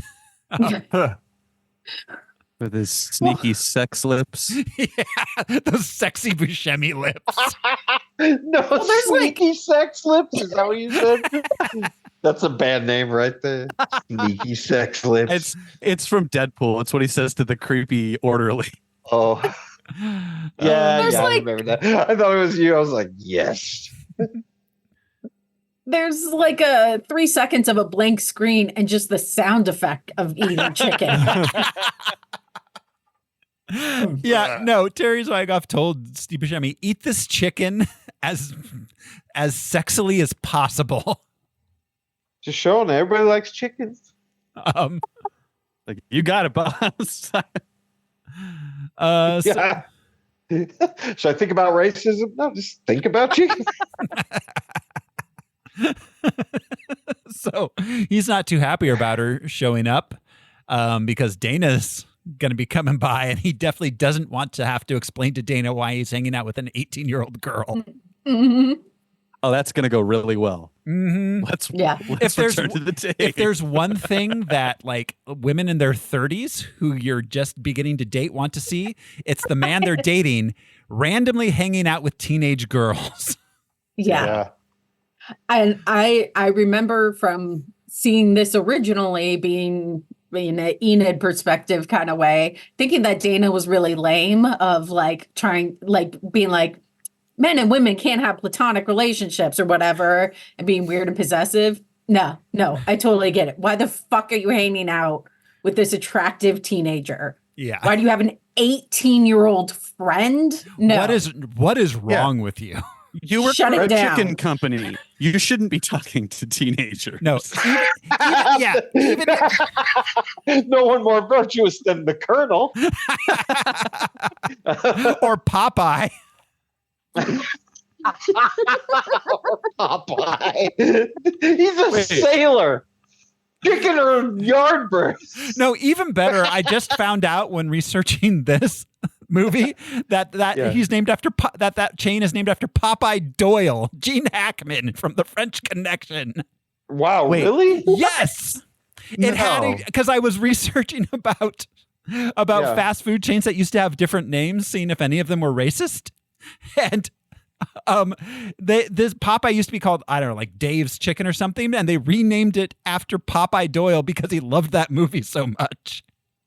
Crazy. What? Crazy. Yeah. Popeye Doyle God, from I the love French. that Gene so Hackman. much. Gene Hackman has a fast food chain named after a character he played. Of course. Wow. Anyways, So you know. Later on the last day of art class. I'm sorry, but Popeye Doyle was pretty racist. He was. Yes. He was. Wow. But he loved chicken, so you know what can you do? It could have been Lex Luthor's chicken. Those things are not mutually exclusive. Loving chicken and being racist. No, they're not. Or not being. Loving chicken has little to do with how racist a person is. Everybody agree. loves chicken. It's fucking delicious. Yes, Uh, especially fried. yeah. Oh, yeah. Fried chicken. Popeyes is one of my favorite as far as fast food chicken goes. Anyways, later, on the last day of art class, Rebecca offers Enid a scholarship, a full ride to art school. Enid is tepid about the offer. See, this is in that same sequence of what the hell is happening events. You were giving the girl who brought this found piece of art a full ride scholarship because she brought that? Yeah. What? No, because of what she said about it. Like I said, Yeah. the spiel. It was the spiel, not the piece. Yeah. She's shocking. She's going to shake up the system. Yeah. Yeah. That's true. It is the spiel because at the beginning when she asked her to explain it, it could have gone either way. But she enjoyed Enid's explanation. We actually think she might be offended. Mhm. Yeah. And then she's like, it's brilliant. And because of how she sold it. Yeah. So yeah, she wants to send Enid to art. Like, this is the thing, Enid. This is the thing you've been waiting for. Do I have to go to classes? That's a very high school question, though. I just want to hang out and be cool. Isn't that enough? Why can't I just hang out and be cool in my whole life forever? You know what, though? I don't disagree with it. She's got moxie. Well, sure. You know? Sure, but we like. Well, I don't disagree with it. And when I would have loved it. Yeah, and when Captain Picard and the Federation are running everything, you can probably just hang out and be cool and have a winery or whatever. But but until then, you got to work at Captain Picard's winery until then. Until then, like Brittany says, you got to work, bitch. I ain't gonna work on Captain Picard's winery. Also, Captain Picard's brother has a French accent. What the fuck, guys? They had different tutors. That's right. Yeah. Captain Picard got sent to boarding school in England or something. That's what there Patrick weren't Stewart's countries. explanation has been. So later that night at the end of class art show, Enid's poster gets displayed. The school officials and the people attending that. There's a lot of people attending this art show, more than there should be. There's a representative of the press there. Yeah. I find that to be the most unrealistic part of this entire movie. Anyways, Enid did not even show up. No, Enid didn't show up. Well, 'cause she went to ask Seymour to go with her. And when he said no, she just didn't go. So they're offended. They take down the painting. A photographer from the local alt weeklies there. He gets pictures of the whole thing, runs a story about it. Enid asks Seymour to go. This is where Seymour tells her that Dana doesn't like them hanging out and they shouldn't hang out anymore. Good job, Dana. Keep it up. Yeah. Dana is correct. Enid feels depressed. Where'd you get those pants? Yeah. Yeah, they are acid wash, so but you know, they're in their 30s and the 90s. It's Pleated. good enough. They look good on him. I don't know. That's just me. But he's wearing the same shirt. Yeah, tucked into Right. the jeans. It's glorious. It's perfect. One step at a time. She's mad that he has compromised any ounce of himself in order to be in a relationship. And he's trying to, as the ghost of things to come, tell her, like, you have to at some point. Like, it's this or I'm alone forever. Yeah. So I'm going to give it a shot. Yeah, if you don't compromise, you can do that, but you're going to end up living alone, working for a chicken company with a record room that no one wants to see. Yeah. Well, and it's He interesting can't- because, well, he says, like, she's working on it. That's a lot for Seymour, who was yelling at people crossing the street and shit. You know, he's changed Yeah. quite a bit. Yeah, yelling at people for having children and needing to cross the street. What are you, hypnotized? God, I love that line. So funny. This is where she finds the old man at the bus stop again, tells him he's the only one she can count on always being there. He's still waiting for that bus. Next day, she and Rebecca go apartment hunting. Terry Zwigoff said they specifically used very few extras because they wanted to communicate Enid's sense of isolation, as well as the fact that in comics you generally don't draw a ton of extras in the frame, just because that's a lot of extra drawing and it takes focus away. So I noticed that specifically. They're like, this is a totally normal street, and there's like one guy 5 blocks away walking past. But anyways, Enid is a total asshole, and they fight and end up not getting the apartment together. Enid goes home and cries, and this is the point where her dad tells her that Maxine's moving in and wants Enid to go work at the computer store. Read the fucking room, Dad.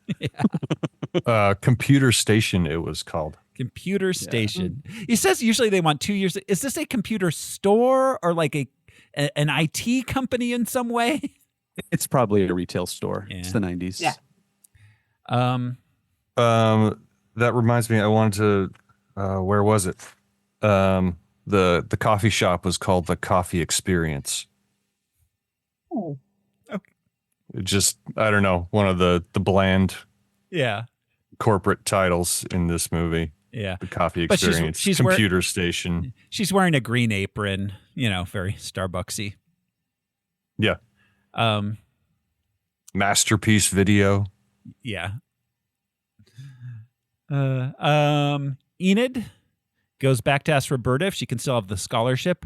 Roberta tells her that since the newspaper story, the school has forced Roberta to give her a failing grade and revoke her scholarship. That means she doesn't even graduate high school. Yeah. Exactly. Yes. Yeah. Enid goes to Seymour's in the middle of the night looking for solace, starts drinking his champagne, which Dana brought over to celebrate their 2-month anniversary, and results in Seymour gets drunk too. It results in a drunken one-night stand between Seymour and Enid. I mean, it's par for the course for Enid. Seymour's really making some bad choices here. Yeah. Ultimately, Seymour is the responsible adult here, or should be. Yeah. Mm-hmm. He's the one who should know better. They're both technically adults, but he should know better. Yeah. Hey, he's you've seen it on his face before when she started talking about she had a crush on somebody, but the situation is totally fucked up. He has this hopeful look on his face. Mm-hmm. Then it turns out to be Josh. Yeah, and he gets upset by Right. that. Yeah. So he was not, I don't know, blindsided by this necessarily. Yeah, no, I mean, he was hoping for it. He wasn't expecting it. This is also, other than Dana, the only woman he has any contact with. Yeah. Mm-hmm. Well, And- besides his mother and his therapist. Yes.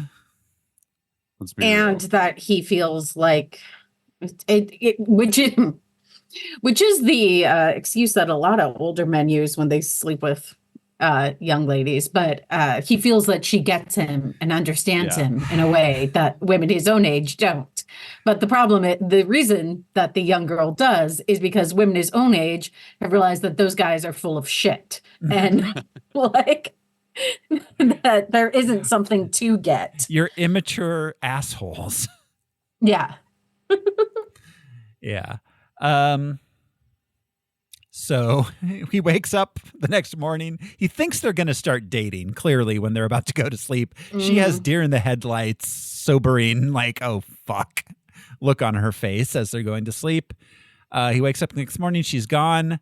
And he continues his bad choices by going and breaking up with Dana at her place of work.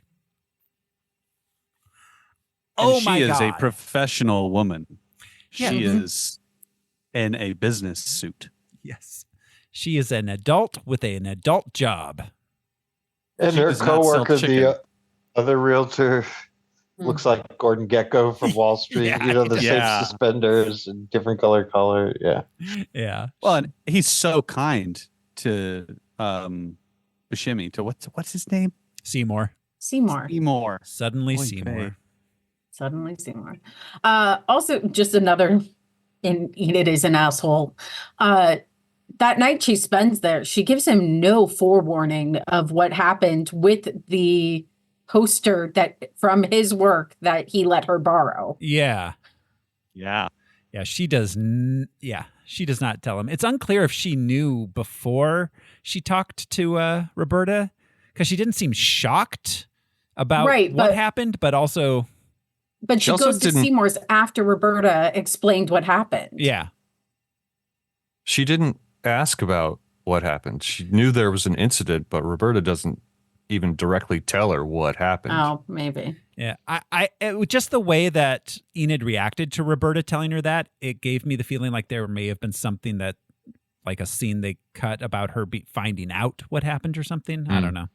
It was in the newspaper, so But I assume that yeah, people knew, like it was common knowledge in town. But yeah, so anyways, he breaks up with Dana, tries to get a hold of Enid, who's dodging his phone calls. Enid convinces Rebecca, who has got an apartment on her own. Shout out to the late 90s when you could afford an apartment by working as a barista by yourself. Yeah. Nice spot. Or you could sign a lease. Yeah. Yeah, they'd let an just 1 month employment history. They would let an 18-year-old barista sign a lease for an apartment all by herself. For a house. Yeah. To own. It looked like it was a whole house. It looked like it was a duplex, maybe.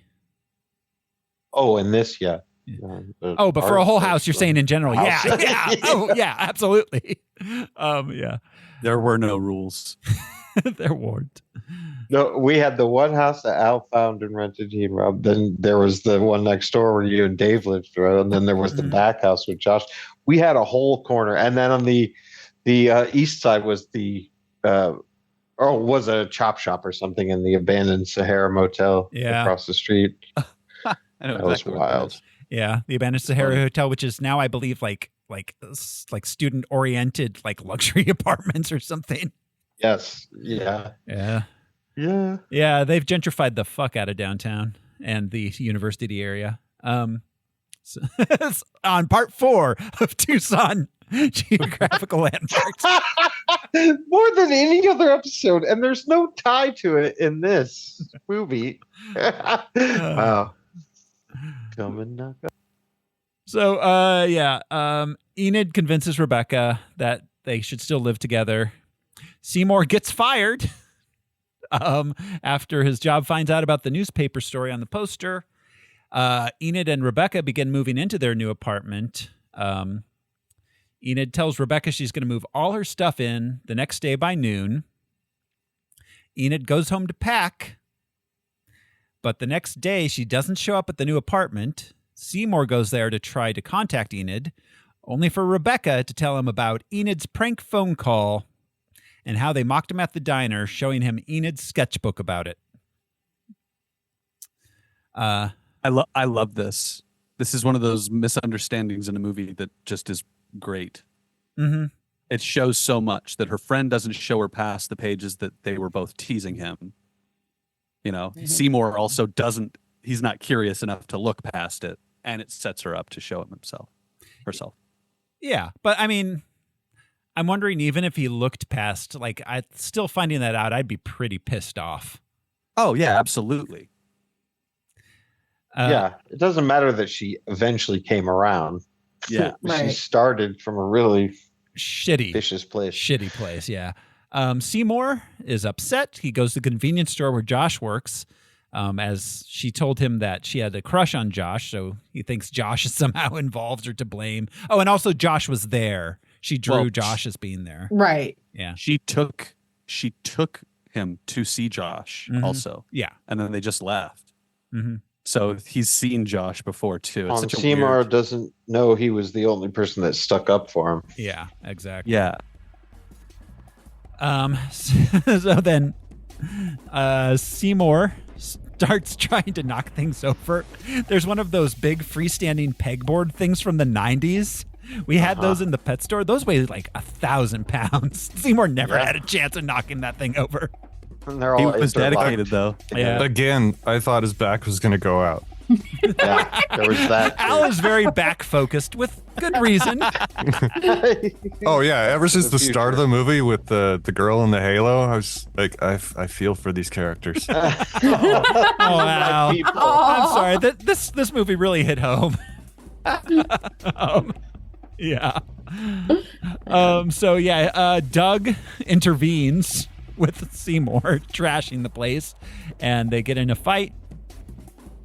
Seymour gets injured. Practicing nunchucks in the parking lot of a convenience store is just something you're not going to see anymore. No. And it's sad. With Only turtles get to operate dudes nunchucks now. by a dude wearing nothing but high tops and cut off shorts. Yep. God bless. And like a God couple of bless buddies America. watching him. No, that dude. And crew socks pulled all the way up. Yeah. Yep. Parking lots, man. He was ready. He's ready for anything. It's funny Yeah. that we've lived long enough. So see that dude? Its origin in the 80s, go out of fashion in the 90s, come back into fashion in the 2010s, and now be back out of fashion again. And then sort of back. People love mullets right now. That's true. Can't figure that out. It's because Not they the didn't. whole, but just the hair. Because they didn't have to live through it. Do you guys know the Beastie Boys coined the term mullet? Really? Yeah. It never existed in any publication prior to the Beastie Boys putting it out in a zine they published in 1991. That's the first printed instance of the word mullet, referring to a haircut and not a fish. They established the business in the front, party in well, the I mean, back. the haircut Obviously. existed, but they coined the term Yeah, mullet no, to I mean it. gotcha. Yeah. Wow. What do we call it before that? Hockey hair? Just, you know, Paul McCartney's wings look? I don't know. So yeah, Enid visits Seymour in the hospital to apologize. She shows him the rest of the sketchbook with nice drawings of him. She leaves. Rebecca's waiting outside for her. They kind of say goodbye to each other. Enid walks and sees the old man at the bus stop and watches from across the street as he gets on a bus, which has no signage on it whatsoever. And no passengers. Yeah, he's the only passenger. The next day, Seymour, well, maybe not the next day, sometime later, Seymour discusses the events with his therapist. His mom picks him up. He's living with her now. He no longer has a job, so he can't have his own apartment. Sorry. Things are really starting to look up for me since my life turned to shit. Yeah. Well, nowhere to go but up. Yeah, he says, I think I'm ready to get back to my old life. And the therapist is like, well, Yeah. let's see. Yeah. The first thing out of his mom's mouth is like, did you take time in therapy to decide what you want for dinner? She's like, that's some real mom shit right there. Right there. Like, no, I was doing the thing I'm doing. Yeah. Mom. Enid goes to the bus stop, and gets I can't talk. And gets on the bus and drives off into the sunset. Hearts unknown. That was the thing to Taxi, if anyone. Oh, no, I was trying to do Mrs. Robinson. Oh, yeah. Oh, that makes more sense. It's a bus. Yeah. Is she on a magical bus? Is this a symbolic bus? Is I this mean, a it's real definitely a bus? symbolic bus, but I don't know if Yeah. it's... I think Is hers it a ghost real. bus? Ghost Is it a magic school bus? Ghost world? Right. Like, I don't want to read too much into it, but that's what I like to do. Yeah. What we're Is here that for. death? Did she kill herself? I think the No. idea is Like, that's where Well, I'm like, 'cause okay, the so old Maybe man. an ego death. Yeah. Oh, know, yeah. Yeah. An ego like, death. because Yeah, this like the symbolism of it is weird. It's a bus. It's a bus, the last stop, and there's So- no markings on the bus, and it's empty. And So That's the one he got. So this has been addressed by Terry Zwigoff. Oh, okay. There was he was asked at some point if that represented her committing suicide because that had become a popular fan interpretation of her getting onto the bus. No. He said that he can see how it could be read that way, but the intent was that she is leaving her former self behind and setting out on her own to join the world. Exactly. Good. That's So what I was that's how going to I wanted say. to go It symbolizes she has no idea where she's going, but she has realized she has to go there by herself. Right. Yeah. And she has realized she has to go. She can't just Right. stay Yeah. where she's been. Or she'll be sitting on the bus stop forever. Yeah. But he finally got picked up, so maybe there's some hope. yeah, Yeah, Norman finally got on the bus. Maybe she can also get on the bus. Because she literally says 2 scenes earlier, Norman, you're the only one who's always here with me. Yeah, like Andrew said, yeah, if she doesn't get on the bus, she'll be sitting at the bus stop forever. yeah. There is a post-credit scene in an alternate universe in the multiverse. Seymour beats Kicks up everyone. Josh and Doug and tells them that's what you get when you mess with Seymour. Motherfuckers, fuck with me. That was a real Mr. Pink moment. Right. I think that's why they did. I love that they had the sound effects for the punches and everything. Yeah. Like they went out of their way to make it a little better. You can hear him. You can hear people laughing in the background. It was definitely an outtake. But Yeah. the way that Doug jumped up off the ground when he kicked him, Yeah. he's like, Yes, he flies up like a fish. Ooh, yeah. Yeah, and then you see Nick Fury come back from the like beer cooler area. It kidnaps a young Scarlett Johansson, He's like one ships her day, off to Russia. one day we'll play Coretta Scott King. She'll never turn her roll down. I'm so glad that they put this in there. I'm so glad you pointed it out. I like that the director clarified that because just thinking of this era of movies directed at young women, there are so many movies with suicide in them, and it's nice to have one that doesn't. The Virgin like the Suicide, speaking of Girl Interrupted. speaking of you know, Lost in that kind of Translation thing. adjacent films. The fragile, Yeah. broken girl. Like and American Beauty and things like that too. Like there's a lot of suicide in the late 90s, early 2000s in film. Yeah, Which I don't think is as helpful as people thought it was. we were I living think after Kurt, yeah. well, we were living in a post-history world. Like the only thing that's left is to experience culture ironically. Yeah. yep. Yeah. Yeah. Alrighty, I That's- give it Yeah. Good Um, movie. That's any. I don't know 4 out what of it says 7 about me, cantaloupes. how much I identify with Enid, as we've talked about what an asshole she is. But I did have so this came, I basically dressed like this pretty much every day of high school, and then this came out after I graduated high school, that summer, and I loved the movie. But then people would say "Oh, you dress like that chick from Ghost World," and then like Enid when she's mad at nobody getting her punk look, I would be like, "No, I dressed like that before Ghost World." It's so hard to be young and cool before everyone else. No one's Yeah, I getting think it. we all identify with Enid on certain levels. Yeah. Sure. Yeah. Just that, deep down, she's kind of an entitled little brat. It's Mm-hmm. yeah. But, it's, the outside looking in, the wanting to be weird, I Rebecca, get all that. Rebecca is the version that's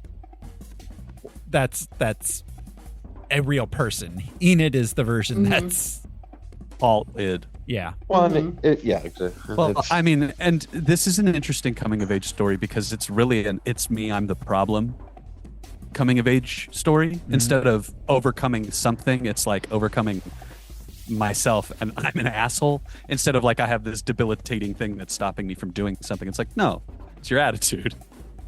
which is interesting. This is a beautiful movie. I really enjoyed it as an adult. It's fun to watch. Yeah, no, this is the first time I've probably serious. seen it in between 10 and 15 years, and it's really good. Really good. I think I was like 16 or 17 when I watched it last. So Yeah. it's a long time ago. Yeah. So, any final thoughts from anybody? Nope. No. All right. Then that closes a door. Except all you people at home, do you remember when like Swan was the furthest east in Tucson? When that was the east side? That was the east side, yeah. All right. And fifth Tucson trivia. So that's the end of our Tucson geography episode. Past, present, and future. That means it's time to look towards next week when we'll be covering Green Valley. Oh God! How green Can't is wait my for the valley? Yuma It's episode. very gray. Yeah. Brian's Yuma episode where he's the only one who knows where anything About is. Yuma. Yeah, They're like, oh. no, it wasn't like that. Avenue C, Planet Streets. I got you guys. Our Yuma listeners. So, all right, that's it for Ghost World. Next week on Harmless Phosphorescence, we're going to be watching Sin City. Oof. Yeah. There's some whiplash there. So I thought next week we would start instituting, since we no longer are ranking things. And I miss that we don't have a lot of Siskel and Ebert on a lot of these movies. I thought we would start giving our own thumbs. I would for this week, but it's clearly just a good movie that we all like. Yeah. I love it. Yeah. We're going to start thumbing the movies ourselves. Just thumbing them away till it's raw. But that is next week on Harmless Phosphorescence. Until then, thanks for hanging out with us. This has been your host, Throw Smiley, and I'm off to go eat some real racist chicken. I'm Josh Cece, and you are not here, therefore you are gay. I'm Brian Lesh, and how weird can I really be? I'm wearing Nikes. What about me? Am I not even here? I'm Andrew Martinez CC. And I am the amusingly cranky, eccentric curiosity known as Alaric Weber. He really is. He's a maverick Sagittarius. We'll see you next time, everyone. Bye. Bye.